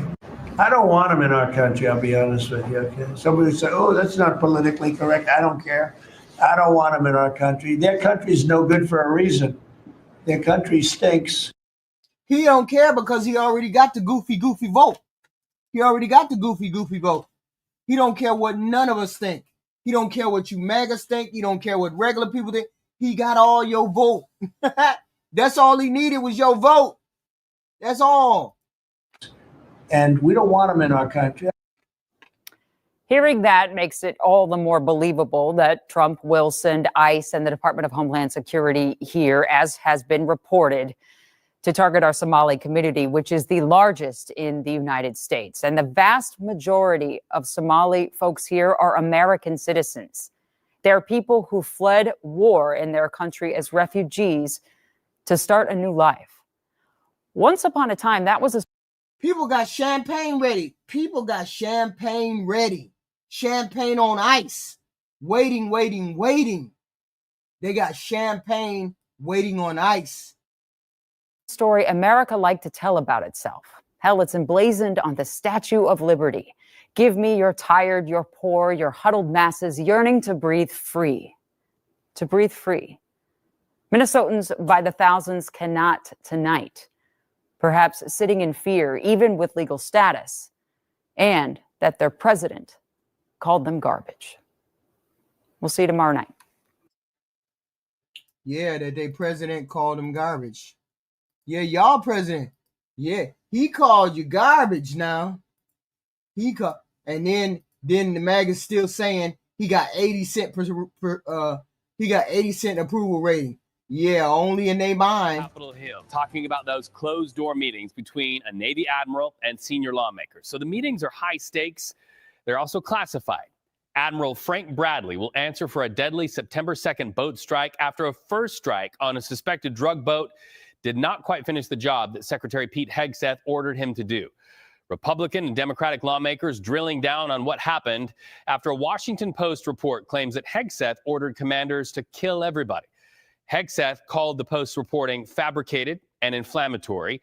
Now, let's talk about that second strike, because it is the strike that is drawing arguably the most hottest scrutiny. The military calls strikes like this a double tap. Sources to CBS News say two people who... No, it's you Republicans, it's you MAGAs keep saying that his approval rating is 87%. 87%. That's only among you Republicans. The rest of the country don't like him. The rest of them don't like him. Only about 20% of y'all like him. The rest of us don't like him. Survived the first strike were attempting to climb back onto the boat before that second and very fatal hit. Our sources also say the pair were trying to salvage drugs and appeared to be in contact with other nearby boats that could have helped them. So let's go live to where it's all happening. And CBS News congressional correspondent Caitlin Huey-Burns. Caitlin, what are you hearing from lawmakers after they've seen that video? Well, Reed, just a few minutes ago, before I came to our camera here, I was standing outside that classified briefing room here in the U.S. Capitol. It's called a SCIF. It's in the basement of the Capitol, and that's where lawmakers are coming in. You wish, Cast, you wish. And out, getting these briefings from It only matters about the rest of us. It only matters about the rest of us. It don't matter about y'all, because y'all zombies. It matters about the rest of us liking it. Bradley and the chairman of the Joint Chiefs, General Kane. And it's significant because we're not hearing a lot yet, but the person that did come to talk to us about what he saw in that briefing was Democratic Congressman Jim Himes. He's from Connecticut, and he's the ranking member of the Intelligence Committee on the House side. He came out and told us that what he saw in the video that he was given by those briefing him said that this is the most troubling thing that he's seen in his time in public service. Take a listen to how he described it. Admiral Bradley and the chairman of the Joint Chiefs of Staff did the right thing. Admiral Bradley defended the decisions taken, and Admiral Bradley has a storied career, and he has my respect, and he should have the respect of all of us. But what I saw in that room was one of the most troubling things I've seen in my time in public service. You have two individuals in clear distress, without any means of locomotion, with a destroyed vessel, who were killed by the United States. The last thing I'm going to say is that the Admiral confirmed that there had not been a kill them all order, and that there was not an order to grant no quarter. So does it exonerate headset? Does it exonerate him? That's all I got. Do you think the video should be released publicly? I do. All right, so what you heard there in that last segment, which was him saying that Admiral Bradley said that there was no kill them all order from Defense Secretary Hegseth. That is news. And so we are going to see if other lawmakers have the same reaction here. But Reed, just kind of taking a step back, I want to remind people that there are a lot of members, top members of top committees of jurisdiction getting these briefings, but they're not all getting them at the same time. They're kind of scattered throughout the day. So the only person that we have heard from give a readout so far is that Democratic lawmaker. That is his perception of what he saw in that briefing. And as you can tell, he was extremely troubled by it. And extremely troubled. Why would he need to be extremely troubled if this was an amazing thing that they did? Why would he need to be extremely troubled if this was an amazing thing that they did? Because it wasn't an amazing thing. It was something that was illegal. Illegal. And Hegseth would have known that if Hegseth would have been privy to some brains instead of being rattled by drinking. He would have, there's no way this should have happened. This is no way it should have happened. he is refuting the explanation given from the Pentagon so far, and that our own Ellie Watson reported that the explanation for that second strike is because those two survivors were climbing back onto the boat to salvage the drugs on that boat, and also in communication with other boats. In Himes' telling, he is not taking that with much credibility there, because he says, according to what he saw, there was no chance that those two would be able to do that. Now, again, we're waiting to see what the readout is from other members who have been tight-lipped about what they saw here. But bigger picture, Reed, there are a lot of questions up here on Capitol Hill about the administration's broader strategy when it comes to these strikes on drug boats. You've had Senator... Because they don't give a damn about the people in the drug boats. They give a damn about putting that Maduro out of power and getting hold of his oil and all of that good stuff. President Trump just wants to be the king of something like that. So we're going to go to war with Venezuela soon enough because of some oil. That's all. Rand Paul, who's an anomaly within the Republican Party, but still... They always hit the door triggered. Always hit the door triggered. I don't know why. It ain't like why the old black lady trigger their ass. I don't know. A notable voice nonetheless, saying that the strikes themselves, not just the second one, but the first one, they're illegal in his view, because there is no declaration of war and Congress has not weighed in.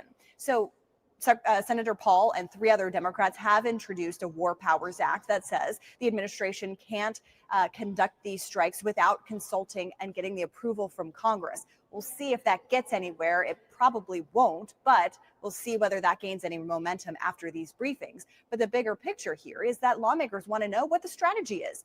Are we at war? And does that then justify these strikes in the first place? You know what I don't really like? I don't like the fact that he thinks he can play like he's in a game of goddamn Monopoly and he could just spend money whenever he wants to spend money. He wants to spend our money. He wants to play recklessly with our money. It's okay to play recklessly with your money, but it's not okay to play recklessly with our money. I don't understand why y'all think that's okay, that he just does anything that he wants with our money. It's an open question.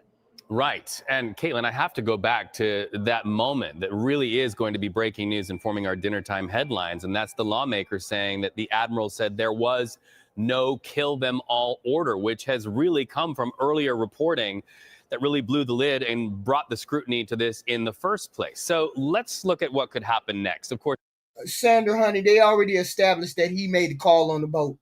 He already made the call on the boat. We know he made the call on the boat.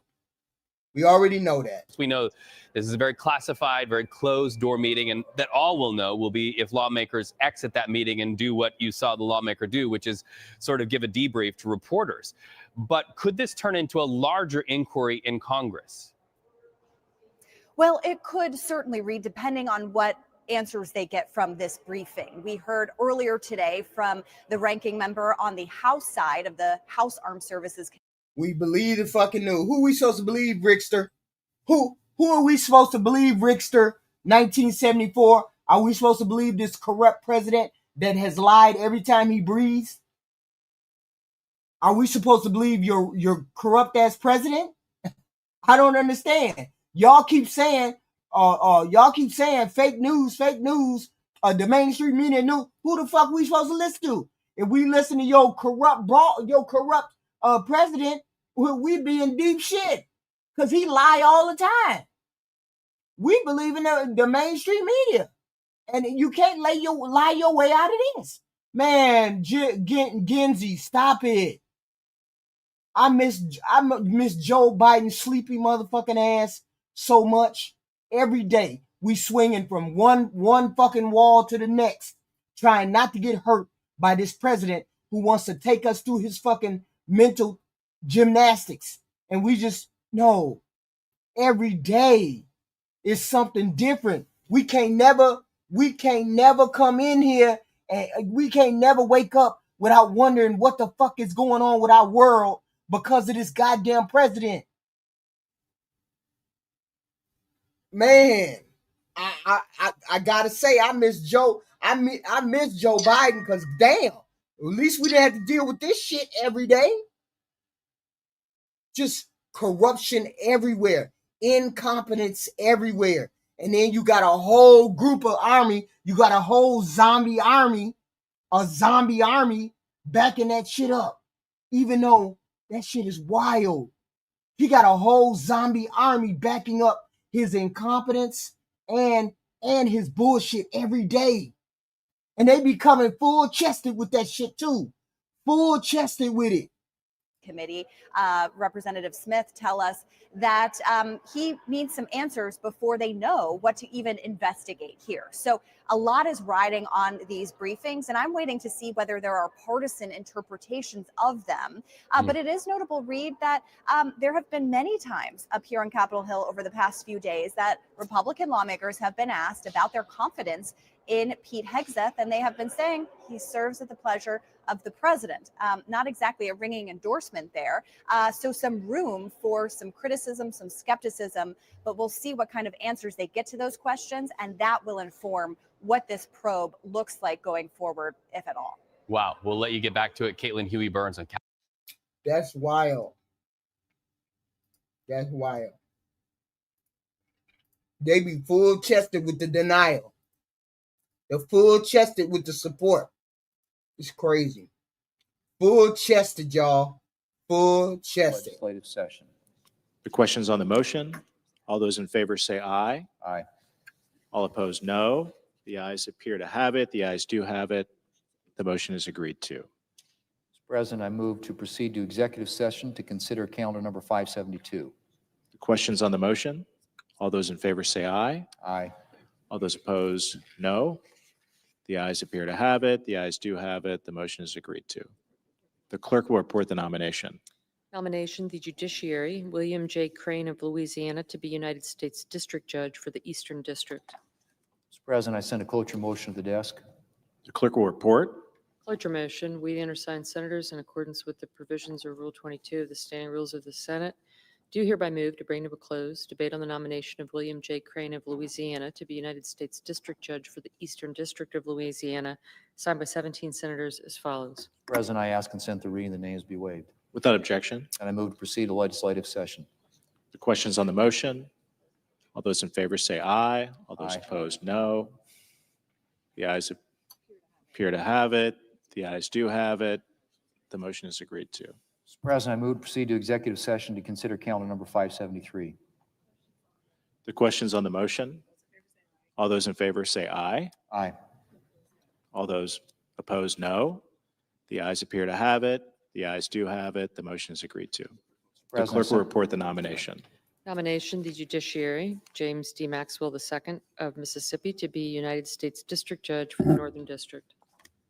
Mr. President, I send a cloture motion to the desk. The clerk will report. Cloture motion, we, the undersigned senators, in accordance with the provisions of Rule 22 of the Standing Rules of the Senate, do hereby move to bring to a closed debate on the nomination of James D. Maxwell II of Mississippi to be United States District Judge for the I got Northern the wrong District one. of Hold Mississippi, still. signed by 17 senators as follows. Mr. President, I ask consent the reading of the names be waived. Without objection. And I ask unanimous consent that the Senate. Hold on. Hold on. I got the wrong one. Sorry. I got the wrong one. Let's listen to some. Let's listen to some. Hold still. Hold up. Who's fighting about what? Hold still.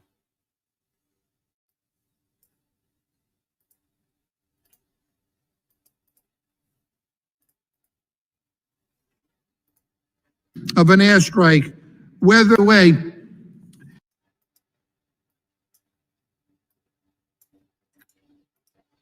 In case anybody tuned in to the president's little press conference before we gathered here today, he said the issue of affordability is a hoax. It's a scam, he said. I mean, really? To anybody who's watching these proceedings, do you really think the issue of affordability is a scam? I mean, prices are higher than ever. I mean, people are paying more, could be paying more for their health care because of the inaction of Republicans in the House and the Senate in this White House. They're going to be paying so much that many of them are going to drop their health insurance. And he says that the issue of affordability is a scam, is a hoax, is not real. I mean, come on. And I would urge my Republican colleagues, stand up for your constituents. I mean, do the right thing. Say no to these closed processes that don't allow even you, to be able to offer amendments, and stand up for policies that are going to make life easier for all people. And I yield myself such time as I may consume. Mr. Speaker, thank you. Mr. Speaker, it's December 2nd. The year is almost over. We're now only a few weeks away from new health insurance premiums skyrocketing. People's insurance bills are going to double, triple, and in some cases quadruple. And so you'd think we'd be here on the floor today addressing that, right? You would think, but you would be wrong. Because we have on the floor this week another embarrassingly pointless and irrelevant collection of bills that do absolutely nothing to help everyday people. Right. When Democrats first raised the alarm about healthcare premiums skyrocketing earlier this year, Speaker Mike Johnson said, don't I just want to put this on the record. worry, this is a policy debate for December. And here we are in December, and Republicans are doing nothing, zero. Actually, they're doing less than nothing. They took an 8-week taxpayer-funded vacation while people panicked about how they're going to afford their insurance premiums starting January 1st. Families are going to see their bills go up and up and up, and in some cases by nearly $1,000 more a month. Now, maybe that doesn't sound like a lot of money to Republicans, because these guys might not get how much that means to regular people. I know how out of touch they are. But they're building a fancy new ballroom at the White House with their billionaire donors. That's where their attention is. They eat caviar and they drink fine wine at Mar-a-Lago while regular people suffer. And maybe they don't understand how much $1,000 a month is to the people I represent. But guess what? It is a lot. For most hardworking people, this is a catastrophic amount of money that suddenly needs to be added to a monthly budget. It's more than what a lot of people earn during a week of work. And Republicans have known that this crisis was coming for some time, yet they still have no plan on health care. They say they have one. Well, where the hell is it? We're still waiting. Their only answer so far is, good luck, folks. Hope you like choosing between health insurance and food. And here's the kicker, Mr. Speaker. If this House voted today to stop premiums from exploding, it would pass. It would pass easily. Democrats would vote for it, and I know there's a chunk of Republicans that would vote for it as well.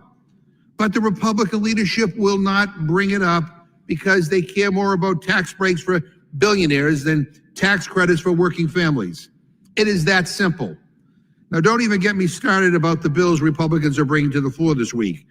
2 bills for small businesses. Sounds good, right? You know what their bills do? One of them creates a hotline that already exists. Wow, groundbreaking. And neither of them do anything about the number one issue that I hear from small businesses, and that is tariffs. Every small business owner I talk to says the same thing. The tariffs are killing them.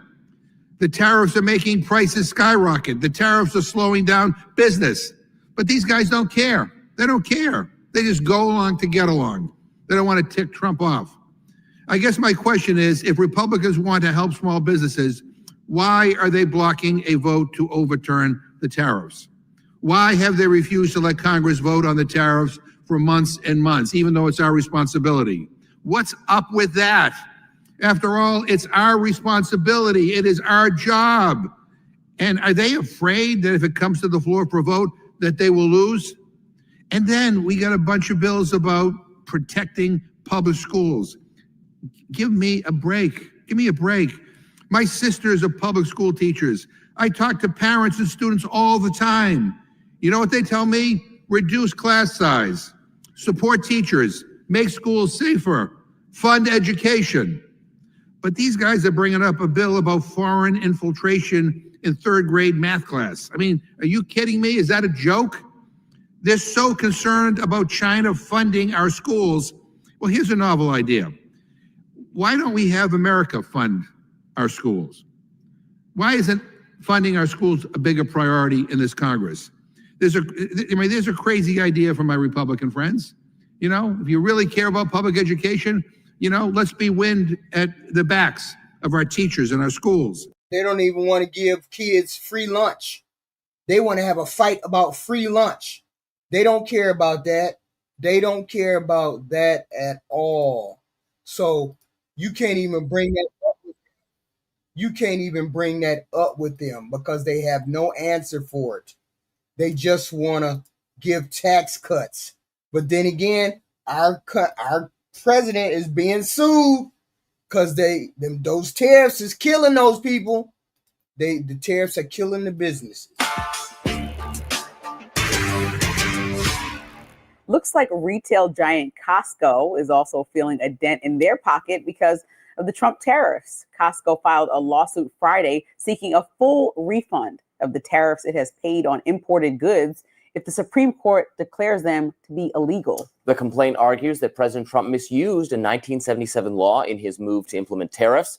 Costco said in the filing that the tariffs have been, quote, threatened, modified, suspended, and reimposed, with the markets gyrating in response because IEEPA does not clearly authorize the president to set tariffs.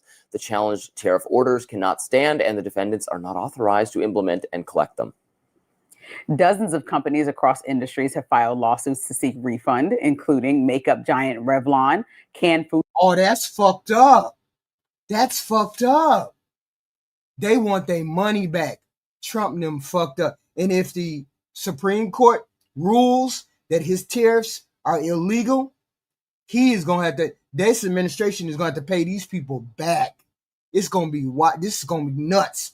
If the Supreme Court says his tariffs are illegal. Foods maker Bumblebee, motorcycle maker Kawasaki, and board game company Smirk and Dagger Games. They make good games. The Supreme Court is weighing the future of President Trump's tariffs on nearly all imports. The justices heard oral arguments last month assessing whether Trump can invoke the 1970s Emergency Powers Law, the International Emergency Economic Powers Act, to justify these sweeping tariffs. And you'll recall that the Supreme Court seemed very skeptical about that. It seemed to me like there were a number of votes to say that this has been wrongly applied. I think that would be a good thing. I'm not in favor of the tariffs. I think Costco should be able to recoup all of the money they've lost as a result of this unconstitutional tax. What do you want me to say? It is a tax. The companies know their taxes. They pay it, and they pass it on to you, the customer. And I'm fully on their side because I'm a cold-hearted capitalist, and I want people to be taxed less. Well, we're taxed enough already. Costco did pay higher prices, and so they have a right to move. Right, forward we with pay this. higher prices. Costco paid higher tariffs, and in turn, that turned into higher prices for all of us. Yeah. In like higher prices, especially when it came down to electronics and all the things that were. Yeah, but we had all these MAGA people telling us we don't pay the taxes, we don't pay the tariffs. Yes, we do. They swing all of that cost back onto the American people. They swung all of those costs back onto the American people. Hey, they suing them. It's more than Costco, Rainbow. It's about 7 or 8 of the mugs suing his ass. We want our money back. They're going to bankrupt. All the money that Trump stole, y'all need to get back from him. All the money he stole, all the money he benefited from being in office, y'all need to take that away from his ass. Definitely. Specifically affected by some of these tariffs, outdoor equipment. I think that also the American public, which is a large portion of it that shops at Costco, should also be refunded for those higher prices if this is illegal.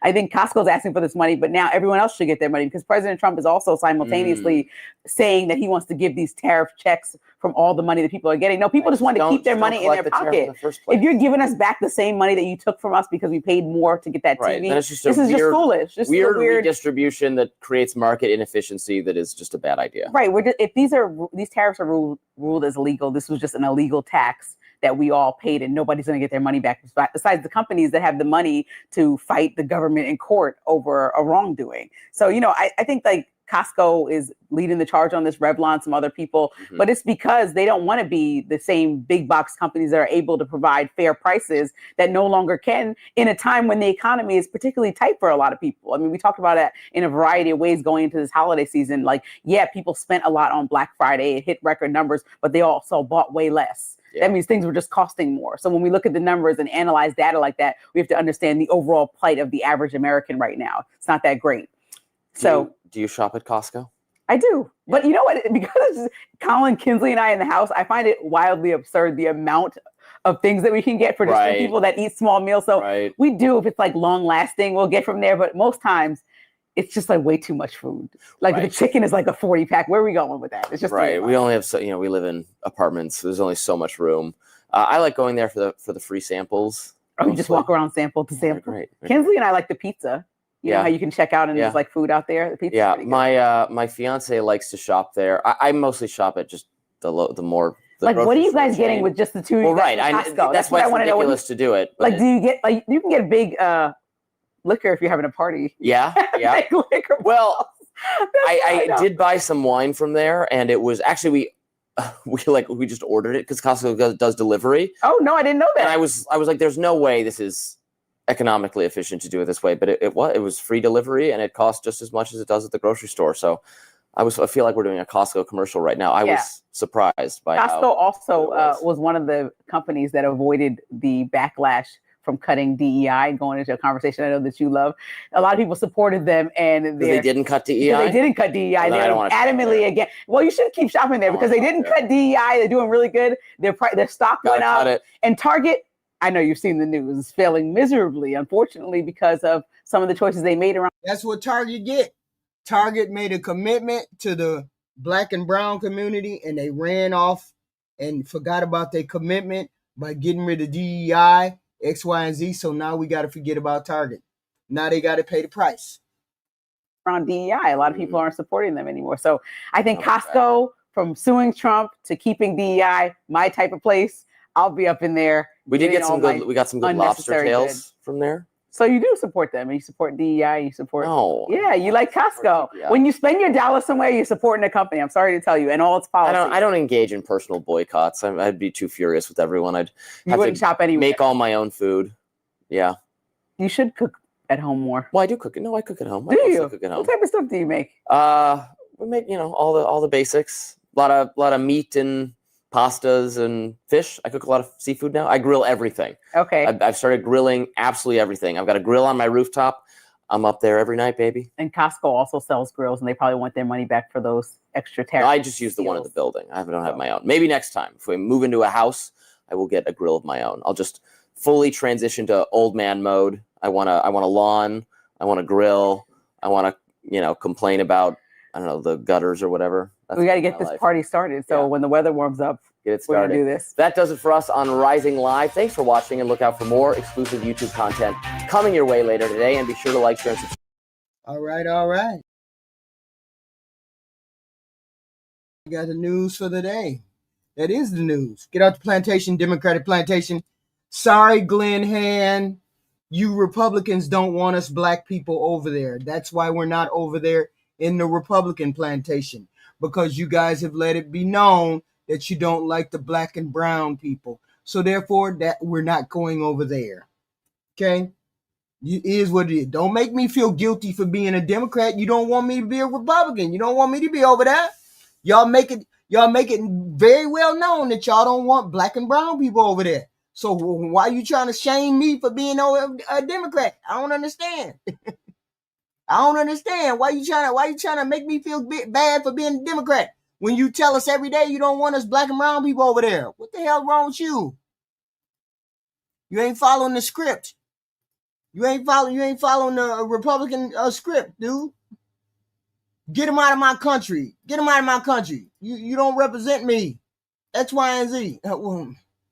So they arrested some young guy that had I don't know how the hell I know how they arrested him, but I don't understand. Nations in block and They just picked up the paperwork that the old administration was going on. ask for its immediate consideration. No. We don't want to hear it, Glenn.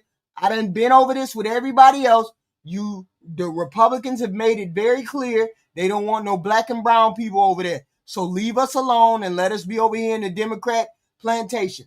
Just let us be over here, because y'all don't want us over there. It is what it is. Just mad because I'm a Democrat. Well, but you don't want me to be a Republican. You don't want me to be over there, my dark skin. I don't even understand. Y'all made it very clear y'all don't want nobody over there with dark skin, so stop it. The clerk will report the title of the resolution. Senate Resolution 532. I'm mentioning your executive words, sir. Resolution They not my authorizing the en words. I'm bloc saying your consideration words. in executive session of certain nominations on the executive calendar. Mr. President, in order to place the executive resolution on the calendar, I object to my own request. The objection having been heard, the executive resolution will lie over one day.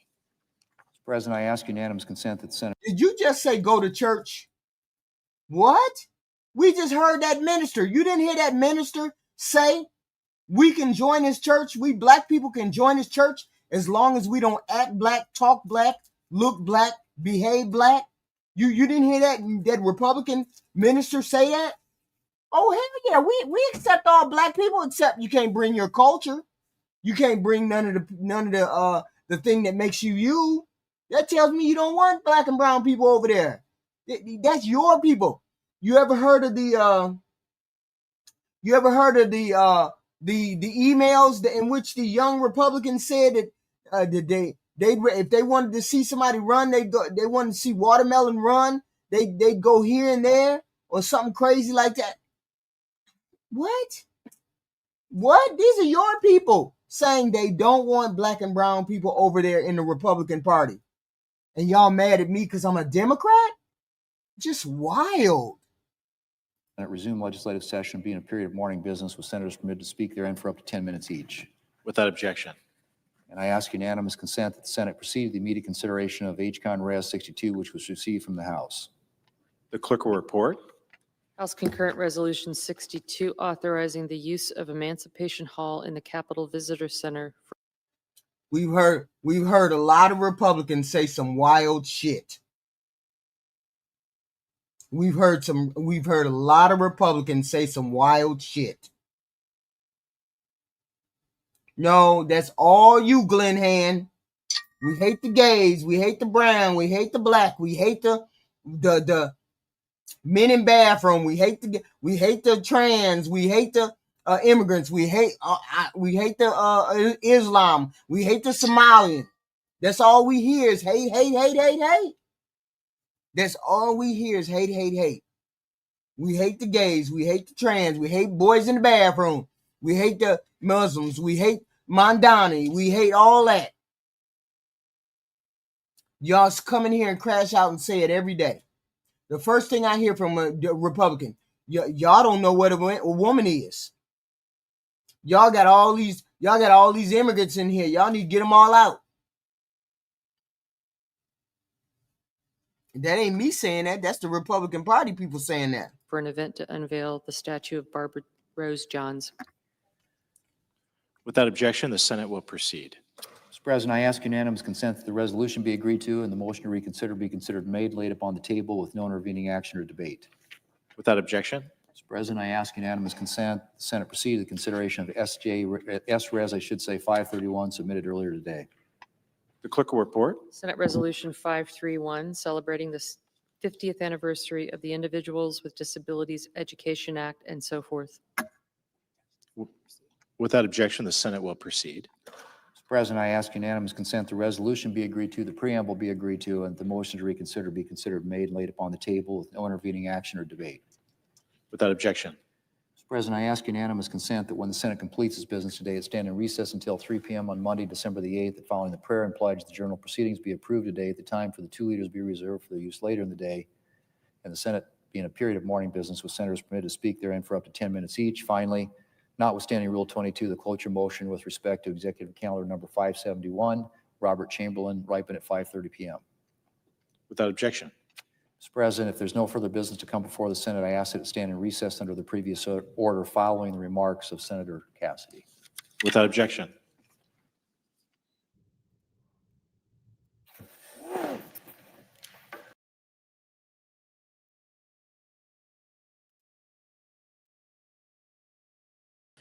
House Republicans went on an 8-week taxpayer-funded vacation while shutting the government down and hurting the American people. During that taxpayer-funded vacation, House Republicans didn't do a single thing to make life better for the American people. We've been back now in session legislatively for 2 weeks, and yet they still Nick, they don't look at that as hate. They don't look at that as hate.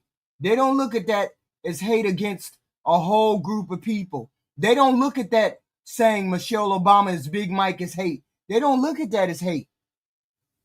I'm not going nowhere where you denigrate the first lady. I ain't finna go there with you. Still have not produced a bill to drive down the high cost of living, to address the Republican healthcare crisis, or to make life better for everyday Americans. It's clear to us that House Republicans have no intention to do anything other than continue to drive down right-wing extremism through the throats of the American people. I didn't say you all said I hate gays, I hate brown. I'm saying through you all's action, through the things that you say, You sound like you hate the gays, the trans, the browns, the blacks, the Muslims, the immigrants. You hate. It's like you don't say hate. You don't just come out here and say I hate. But the way you all talk, Obama and Big Mike. What was that other one? Yeah, eating cats and dogs. That's hurtful language that y'all have used. That's hurtful language. House Republicans promised, along with Donald Trump, that they were going to lower costs on day one. Costs aren't going down in the United States of America. Costs are going up. Housing costs through the roof. Electricity bills through the roof. Grocery costs through the roof. And now, as a result of the Republican refusal to extend the Affordable Care Act tax credits, tens of millions of... I don't know why, Manuel. He tells the truth every time he gets in front of the podium. He tells the truth every time he gets in front of the podium. Just because you don't like him calling your party out doesn't mean he didn't lie. I ain't heard him say a lie yet. And he keep calling your party out. Don't be mad because he keep calling your party out. Don't be mad. Of people are on the verge of experiencing dramatically increased healthcare costs that will either push them into medical bankruptcy or prevent them from being able to go see a doctor when they need one. And yet we still see nothing from the Republican Party as it relates to addressing the healthcare crisis that they've created, because they're too busy fighting each other and spending time trying to find different ways to reward their billionaire donors. The American people deserve better. You deserve better. And House Democrats are going to continue to fight to lower the high cost of living, to fix our broken healthcare system, and to clean up corruption so we can deliver a country that actually works for working class Americans. Questions?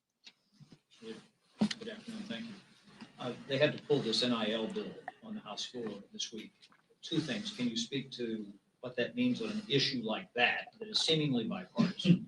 And number two, does it seem like that the issue of addressing college sports and money in college sports is a bipartisan issue, but this is now veering off into partisan territory, and that's why Congress can't legislate on this? It's not that Congress can't legislate, it's that House Republicans can't legislate. It's the gang that can't legislate straight.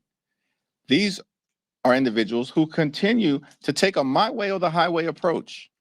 First of all, what exactly was the rationale to bring a bill related to college sports to the floor this week at the same time that Republicans refuse to extend the Affordable Care Act tax credits?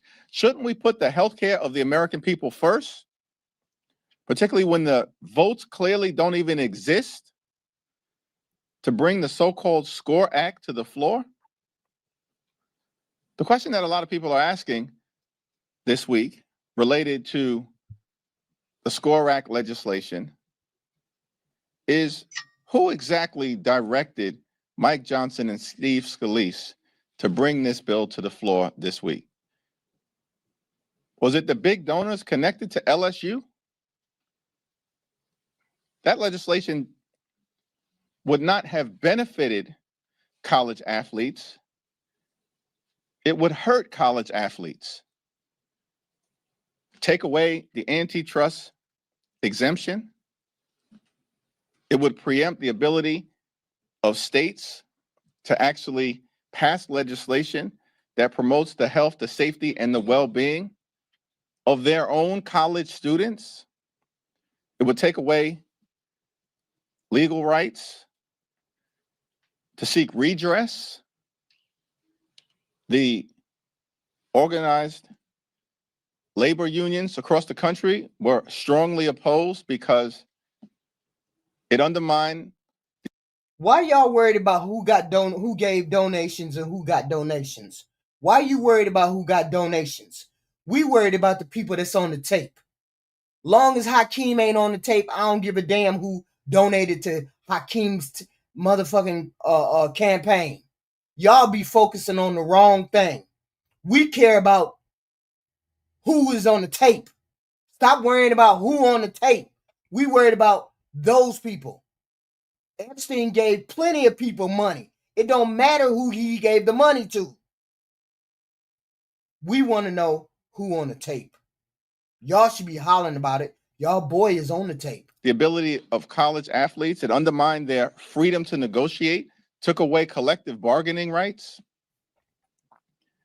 And of course, the players' associations across every sports league, led by the NFL Players Association, were opposed to it because they concluded when evaluating the bill on the merits that it would actually hurt college athletes, not help them. Why would Mike Johnson and Steve Scalise think it was a good idea to bring the Lane Kiffin Protection Act to the floor of the House of Representatives?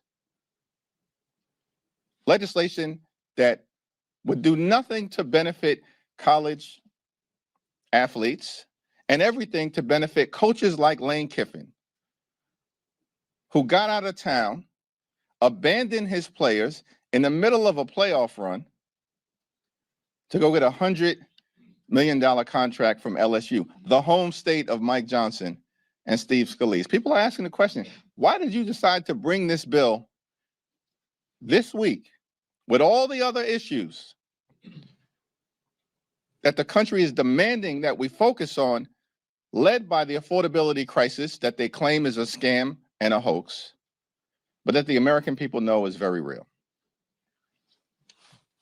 This morning, a bipartisan group of members led by Gottheimer and Kiggins announced a framework which, if the Democrats decided to back it, would have enough Republican votes in the House. Are you encouraging Senator Schumer to look at other options as opposed to the 3-year clean extension that he currently announced, which is not expected to get 60 votes in the Senate? The path forward that has the greatest number of votes in both the House and the Senate is a 3-year extension of the Affordable Care Act tax credits. Time has run out. Republicans have been promising all year that they were going to get to addressing the healthcare crisis that they themselves have created. But clearly, they've had no intention to do anything about keeping healthcare affordable, beginning with extending the Affordable Care Act tax credits. This is December. The tax credits expire at the end of this month. What has taken so long? We started to raise this issue with great urgency in the spring, while Republicans were trying to jam the one big ugly bill down the throats of the American people. They somehow found the time to. They always get mad. Well, they always get mad when an intelligent human being comes on the thing, on the TV. As long as it ain't they dear, ragged, corrupt leader, they don't want to hear. They don't never want to hear the truth. That's the problem. You never want to hear the truth. Y'all always want to hear people tell y'all lies. Always want the people to tell y'all the lies. We got to sit and listen to your corrupt president. So why you can't sit and listen to the people that you call president? Enact the largest cut to Medicaid in American history. Cut $186 billion.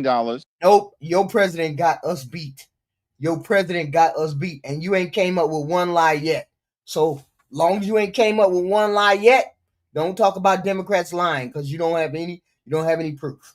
From SNAP, the largest cut to nutritional assistance in American history, and then with great Corey, then you're a tard. Then you're a zombie. Then if you don't know the truth when you hear it, you're really a zombie. Urgency, these Republican extremists enacted massive tax breaks for their billionaire donors and skyrocketed the debt by more than $3 trillion. And they made those massive tax breaks permanent. And now there's no viable path forward that Republicans in the House or the Senate have put forth to address the fact that the Affordable Care Act tax credits are expiring.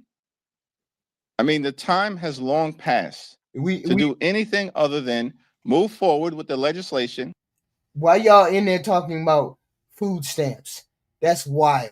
We've already debunked illegal aliens getting federal food stamps and assistance. We've already debunked that. I don't even know why you came over here talking about debunking that.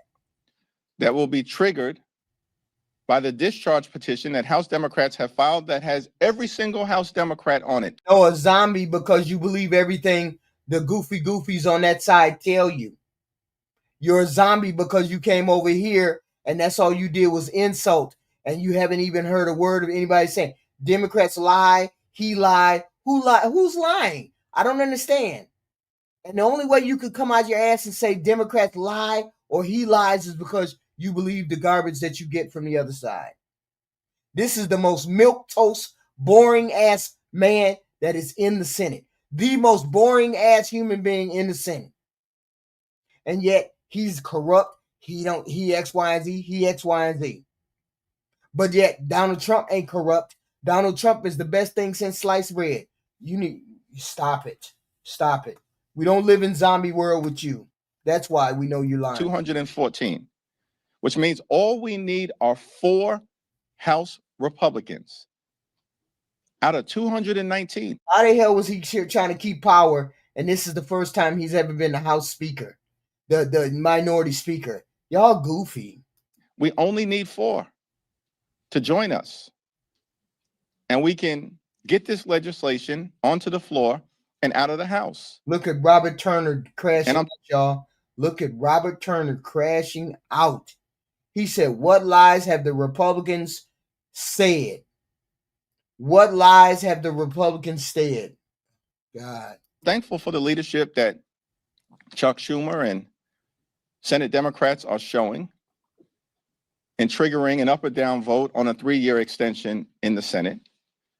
And the American people will see which party supports the health care of hardworking American taxpayers. It sure as hell ain't the Republicans who cut it out in a big, beautiful bill. That would be Democrats. And which party is continuing to break our healthcare system? That would be the GOP. Thank you, Mr. Leader. Earlier this year, you said that your relationship with Speaker Johnson was, I believe, productive and forward-looking. A lot has happened since then with the shutdown and everything. I'm just curious if your relationship has evolved at all throughout the year and how you would characterize it now. It's evolved and not necessarily in a constructive direction. Thanks. Thank you, Mr. Leader. Just curious, why 3 years on the ACA tax credits? I mean, doesn't that seem kind of unrealistic, if we're being honest? And wouldn't the bipartisan efforts that she mentioned in the House, like the Common Ground framework, be a little bit more realistic path forward in regards to addressing the healthcare issue? It's my understanding that the Common Ground framework has the support perhaps of a handful of members of the House of Representatives, less than 10, as far as I can tell. Now, we're open to having good faith discussion with any House Republican who's serious about extending the Affordable Care Act tax credits. But the House Republican leadership is not. They've repeatedly said they have no interest in addressing the Affordable Care Act tax credit issue. In fact, Donald Trump and his administration were apparently prepared to put forth a proposal that Mike Johnson and House Republican leaders detonated because they have no interest in keeping health care affordable. The legislation that has the greatest amount of support in the Congress right now, both House and Senate, is a clean 3-year extension of the Affordable Care Act tax credits. We believe that the American people deserve a similar level of certainty that Republicans provided to their billionaire donors when they made those massive tax breaks permanent in the One Big Ugly Bill. Thank you. Given recent interactions between President Trump and female members of the press, calling them picky, ugly, stupid, do you have any concerns about the tone or treatment of journalists so far? And what is your overall view on the role of free press in America? Well, the tone that has consistently been adopted by Donald Trump toward members of the free and fair press, generally and specifically, most recently, directed at female reporters, is disgusting.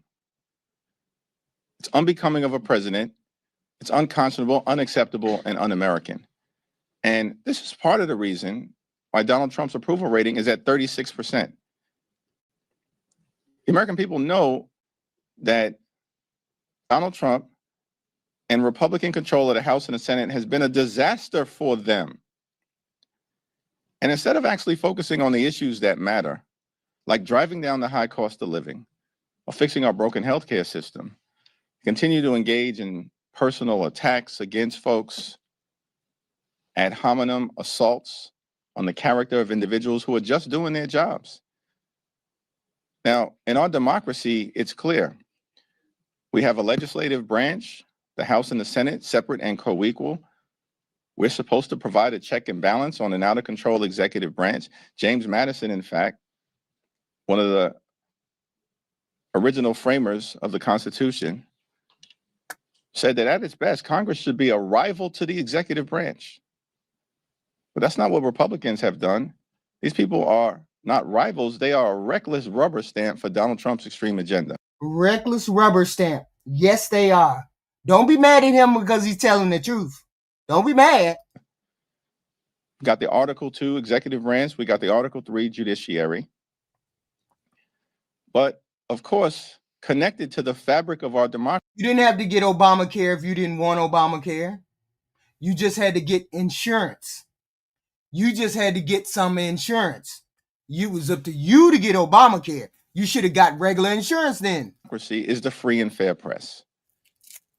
And Donald Trump, of course, is behaving more like a wannabe king who's uninterested in the scrutiny that comes from being part of American democracy. Part of that scrutiny is the Congress, part of that scrutiny is the judiciary, and part of that scrutiny, of course, should always be the free and fair press. Thank you. So you're going back to the Speaker Johnson, the reconciliation law. You know, he said he told reporters this morning that Americans will start feeling the relief from that bill next year, and some of the affordability concerns that they have now will start to subside.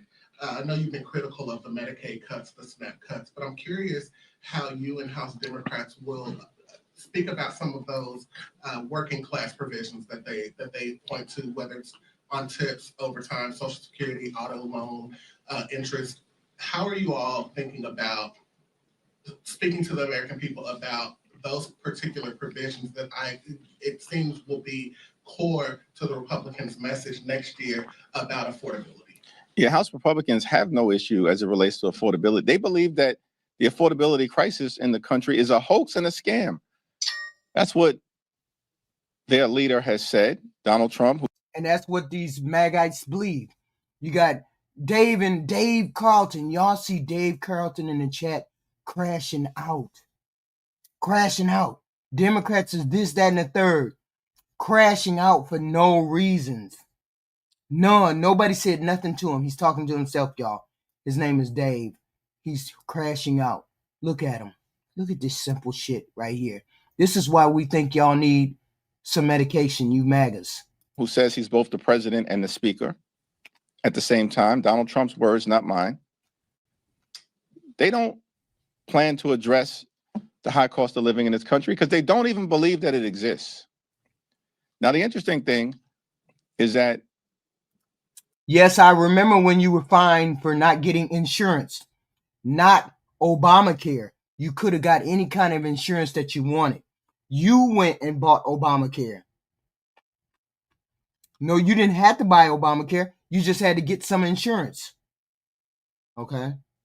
And you remember why they wanted everybody to have insurance? They wanted everybody to have insurance so that the cost of insurance would be cheap for everyone. But once they didn't require the healthy people to have insurance, all that was left on the health insurance were the people who couldn't afford anything else, the people who had pre-existing conditions, and the people who couldn't, who had pre-existing and something else. And that rose the price up. There was nothing wrong with Obamacare.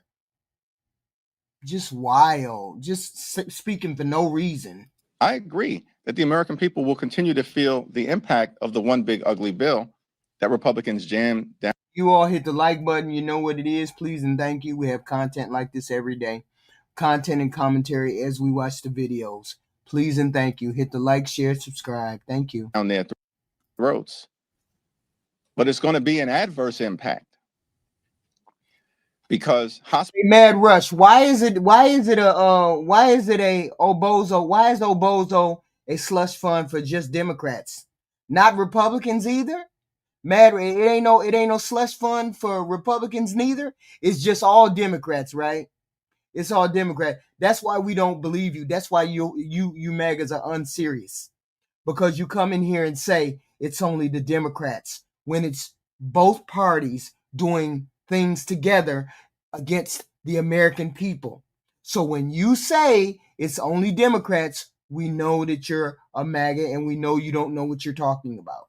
Hospitals and nursing homes and community-based health centers are going to continue to close as a result of Republicans enacting the largest cut to Medicaid. Oh, they gonna have a fit as soon as but there was nothing wrong with Obamacare until the Republicans start tinkering about the edges of the Obamacare. There was nothing wrong with Obamacare. Watch when they lose those subsidies. Watch when people figure out that the Republicans cut all of their health care. Watch when they figure out that the Republicans cut their health care. You think you don't need to have health care? Now we're going to see. This is when the rubber meets the road. When they find out that, no, I'm sorry, the only ruin is mostly Republican states that are on the food stamps and the ACA. Y'all don't even know. Just be talking for no reason. In American history, electricity bills are skyrocketing because of the Republican attack on the clean energy economy. I believe in us all having a universal health care. I believe in all of us having free health care.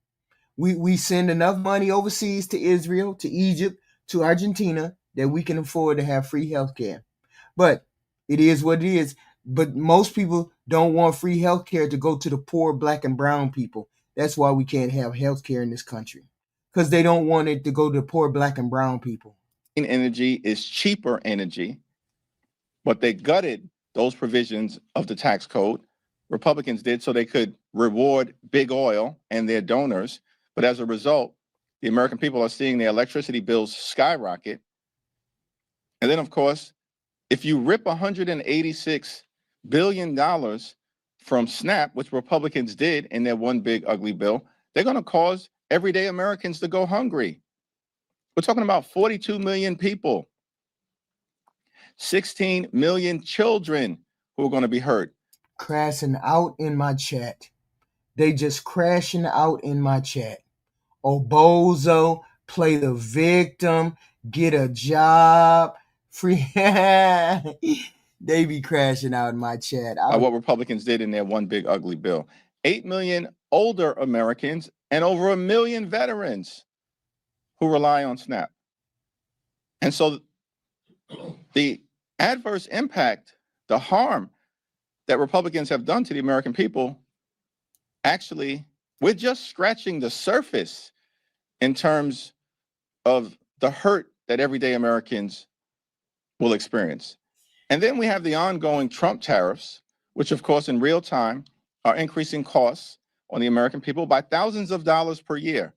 And the American people know it in terms of what they're paying now for groceries and for goods. The American people are... How y'all crashing out and y'all don't know the poorest people are in the Republican states? How y'all crashing out and don't know that the poorest people in the United States are in the blue states or the red states? I'm sorry. How y'all don't know? I don't understand. How y'all don't know? How y'all don't know? You crashing out in the chat. What's going on, y'all? Damn. It got to be some bots in here. You can't be that dumb. I just don't understand.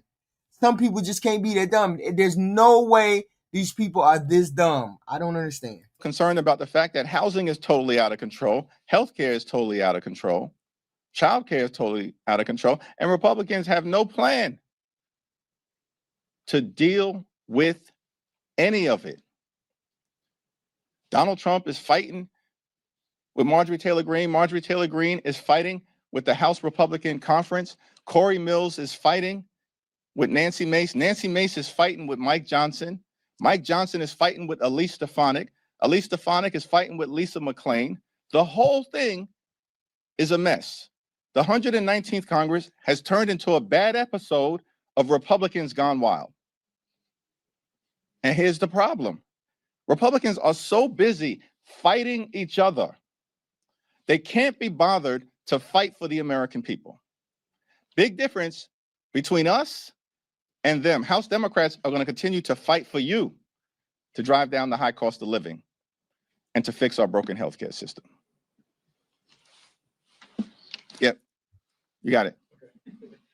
Brooklyn Borough President Antonio Reynoso got his name for Rep. Velasquez's spot for next Congress.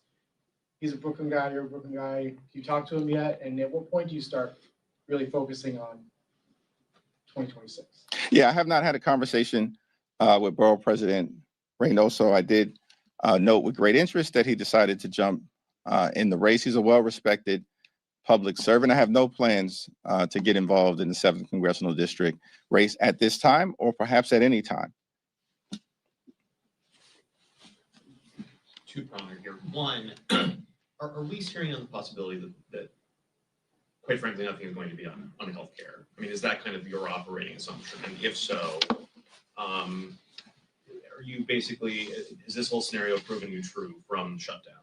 And two, if there was a vote of no confidence in Johnson, which is certainly much more of a live wire than it was a couple weeks ago, what would you tell your members to do? Well, we'd have to have that discussion. And now we know that dumb. We know that is dumb. I can't even answer you. I can't do the zombie thing today. I can't do the zombie thing.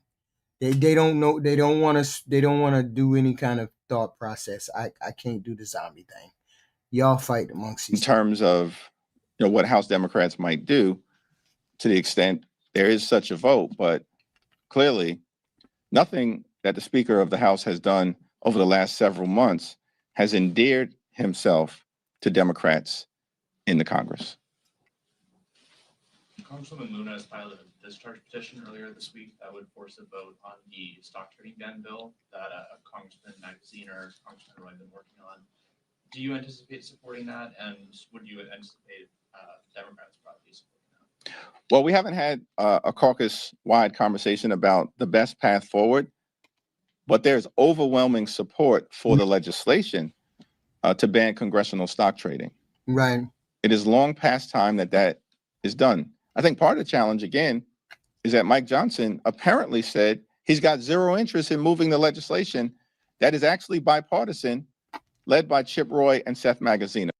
They both need to learn how to work together. They need to learn to work together. Stop spreading lies, Julian Almaraz. Stop spreading lies. That's not true. I'm a Democrat, and that's not what we prefer. So stop lying about Democrats. It's just like us saying you like pedophiles. Stop it. No, Mike Johnson, zero interest in banning congressional stock trading.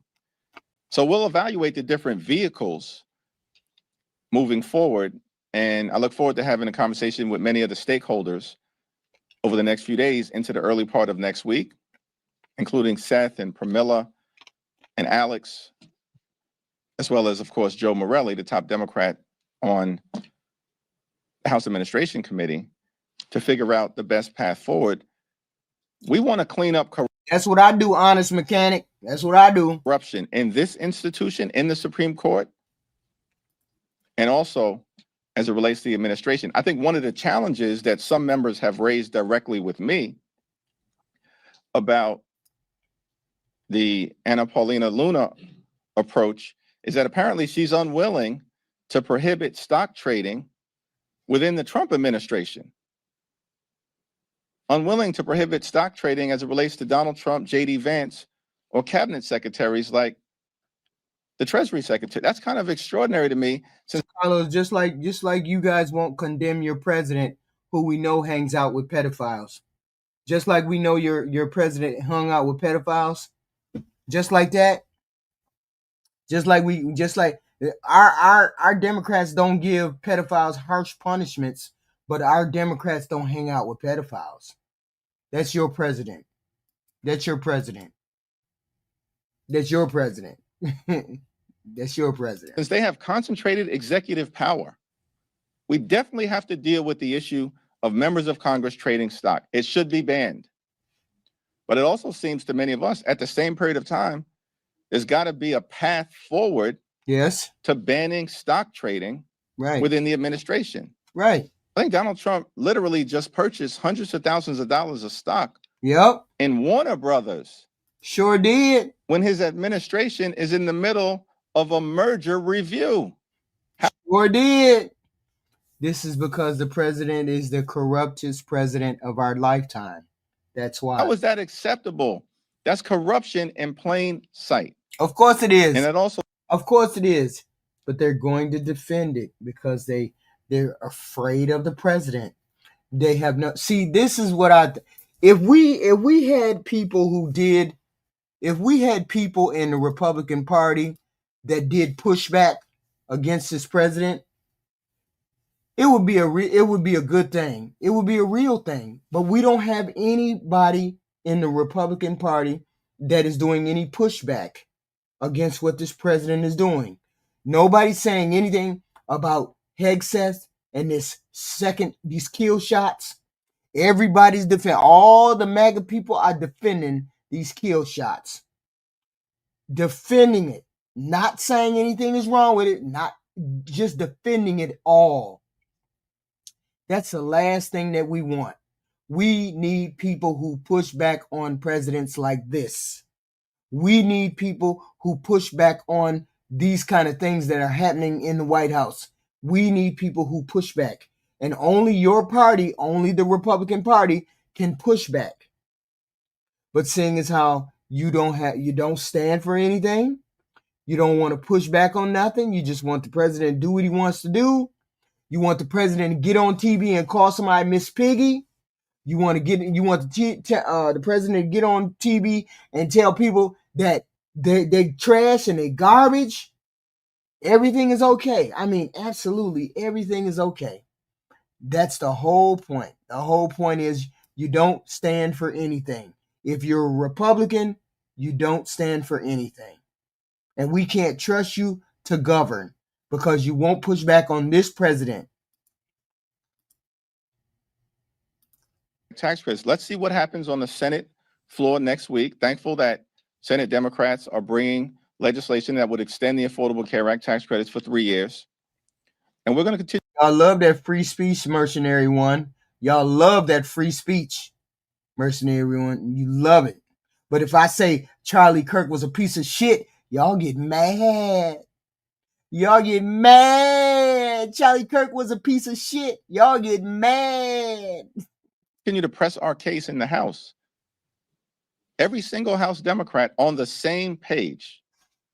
Republicans in the middle of a civil war, which is why they can't even focus. Just a handful of them can't focus on keeping their word to the American people and driving down the high cost of living. We still got a couple of weeks for them to change their tune. Yeah. You and a majority of other Democrats voted against. Was that true, Joe Son James? Was that true? I heard that, but I didn't see. I wasn't sure whether that was like some AI thing. Is that some AI thing, or was that the truth? He really was seeing a trans person, or he really was looking at a trans. He did pay $30,000. Really? Charlie Kirk like trans people? What? What? Wow. She had the receipts that Charlie Kirk was dealing with a trans person? She had the receipts? Wow. Wow. That's crazy. That's crazy. Explain the reasoning for Democrats' opposition. The Republicans have not brought a single credible bill to the floor. I think Bobby Scott and others did a good job of explaining. I already talked about that person. Ha ha ha, bish. I already talked about that person. I already talked about that person texting him at 7:20 in the morning. So I already talked about that. I already talked about her being trash because she texted him at 7:20 in the morning. Ha ha. Our concerns. We just want to educate our children. Focus on reading, writing, and arithmetic, developing a holistic child, giving the ability to them to think critically. And we're not going to be lectured by a group of Republicans who are dismantling the Department of Education in real time. Literally, 90% of the Department of Education as it existed last year is now gone. Doesn't exist within the Department of Education. It's been broken into pieces. Republicans are attacking public education. And nobody's giving any kind of pushback, none whatsoever. That's why we can't trust you Republicans to govern, because you're unserious. You only care about money and power. You don't care about what it does to the American people. Your American people deserve better. The American people deserve for you to push back on this president. He's calling people piggy, calling people names. I don't know what did he do today?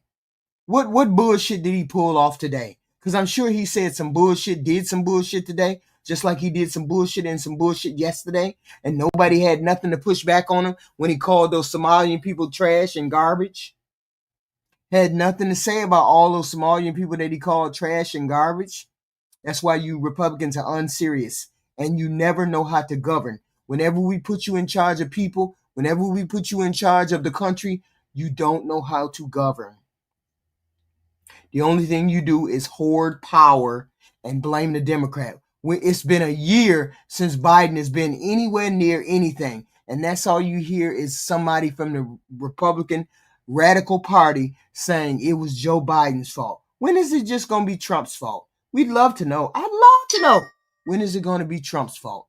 When? Just like they're attacking public health and attacking public safety. And it's the reason why Republicans. How is it, Mercenary One, that we are the ones that can't stop judging people? This is the bullshit that we listen to, y'all. Listen to that. Problem with Democrats is that they can't stop judging everyone. You're the one who judges everyone, you Republican maggots. We hate the gays. We hate the blacks. We hate the trans. We hate the men in the bathroom. We hate the abortion. We hate the immigrants. We hate the Muslims. We hate the Somalians. All we hear from y'all is hate, hate, hate. That's your side of the aisle that does the judging. We don't do the judging. You all do the judging. We hate the gays. We hate the trans. We hate the mercenary. We hate the Muslim. We hate the Afghans. We hate we hate people in the bathroom. Hate, hate, hate. That's all we hear is hate from your side. You don't get people over here, us Democrats, saying anything about hate, hate, hate. It's always your side that's talking about hating something. Hating something. Oh, they eat cats and dogs. Oh, they hate. No, it's not us hating America. It's you all hating America. Everything you say you hate is in America, and it's American X, Y, and Z. You all say that. Y'all don't even listen to yourself. When you jump into somebody's room talking about, do y'all remember what a girl is? When y'all jump in the room and y'all say, I bet you they can't tell you when a man can come in the bathroom. They gay. We ain't dealing with that gay stuff. Us men don't deal with the gay stuff. Mondani in New York, the mayor of New York, he's a Muslim. He has different values. Y'all don't even understand what y'all be saying. You all say that stuff. Democrats don't say they hate people. You all say you hate people. Y'all need to figure it out because y'all do it every day. Y'all hate on American people. All these people that y'all be hating on are Americans. Y'all are the one that has the hate. It's not Democrats. It's y'all who have the hate. We hate the gays. We hate the black. We hate the trans. We hate the men in the bathroom. We hate abortion. We hate the Muslims. We hate the gays. We hate immigrants. We hate immigration. We hate. That's all y'all say is y'all hate. It's all y'all. It's all y'all. It's all y'all. Has nothing to do with us Democrats. We don't ever say anything about hate. And y'all, we love criminals. Make it make sense, y'all. Make it the goofy shit make sense. Republicans are either underperforming dramatically across the country electorally or have been crushed, as was the case across the country, up and down the ballot.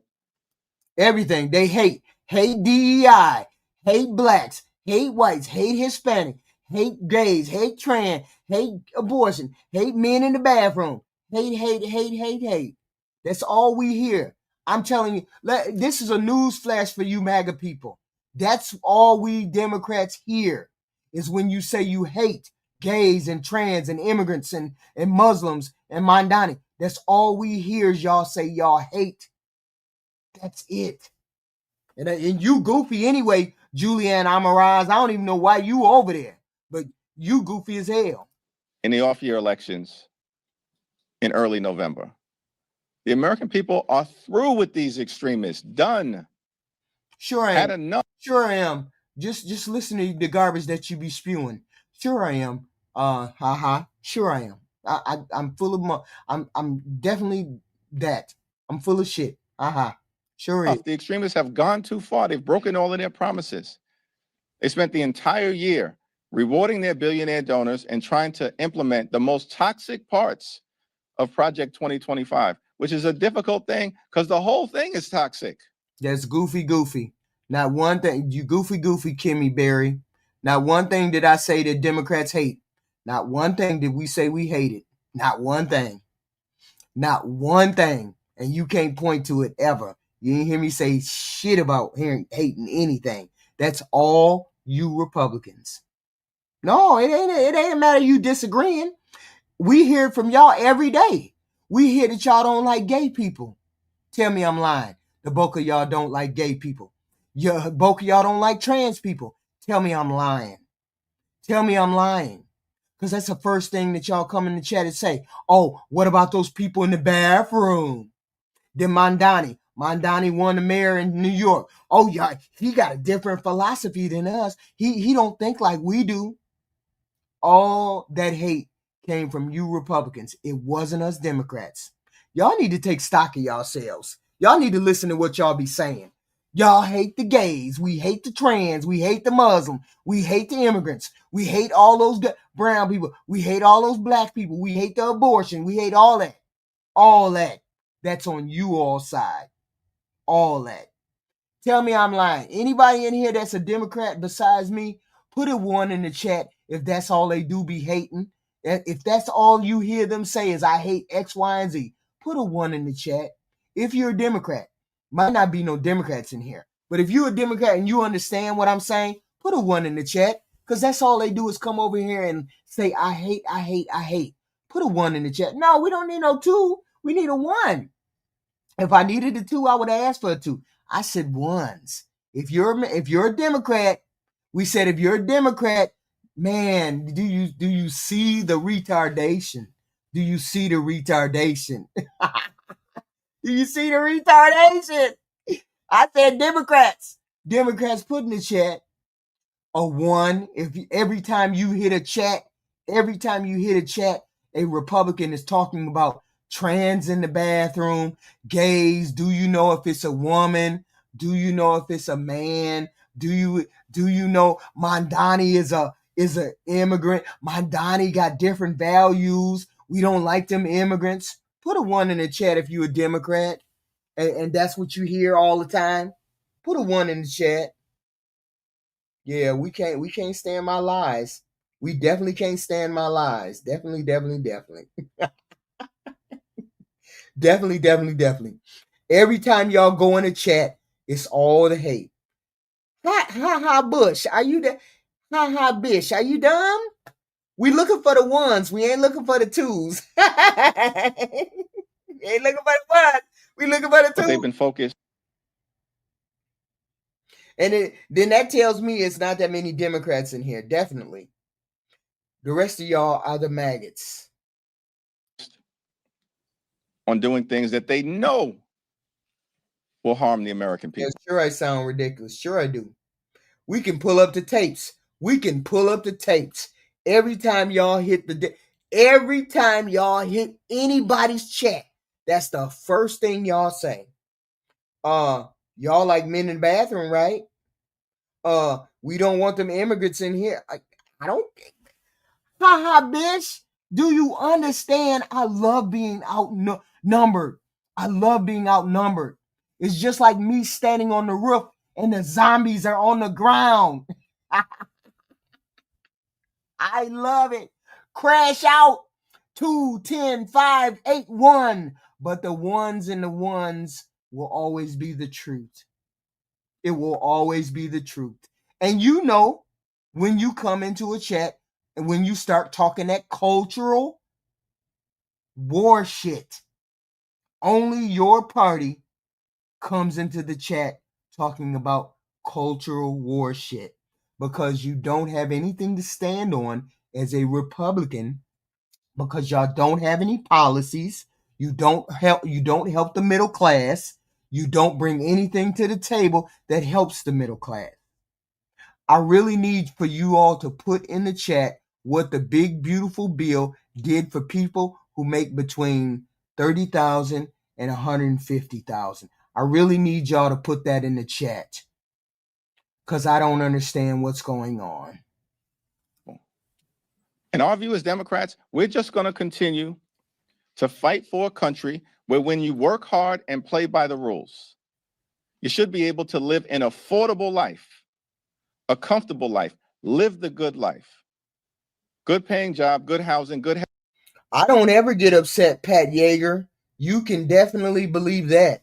I sit on a different level. I don't get upset. I definitely don't get upset. Healthcare, good education for your children, and a good retirement. Not too much to ask for in the United States of America, the wealthiest country in the history of the world. Thank you.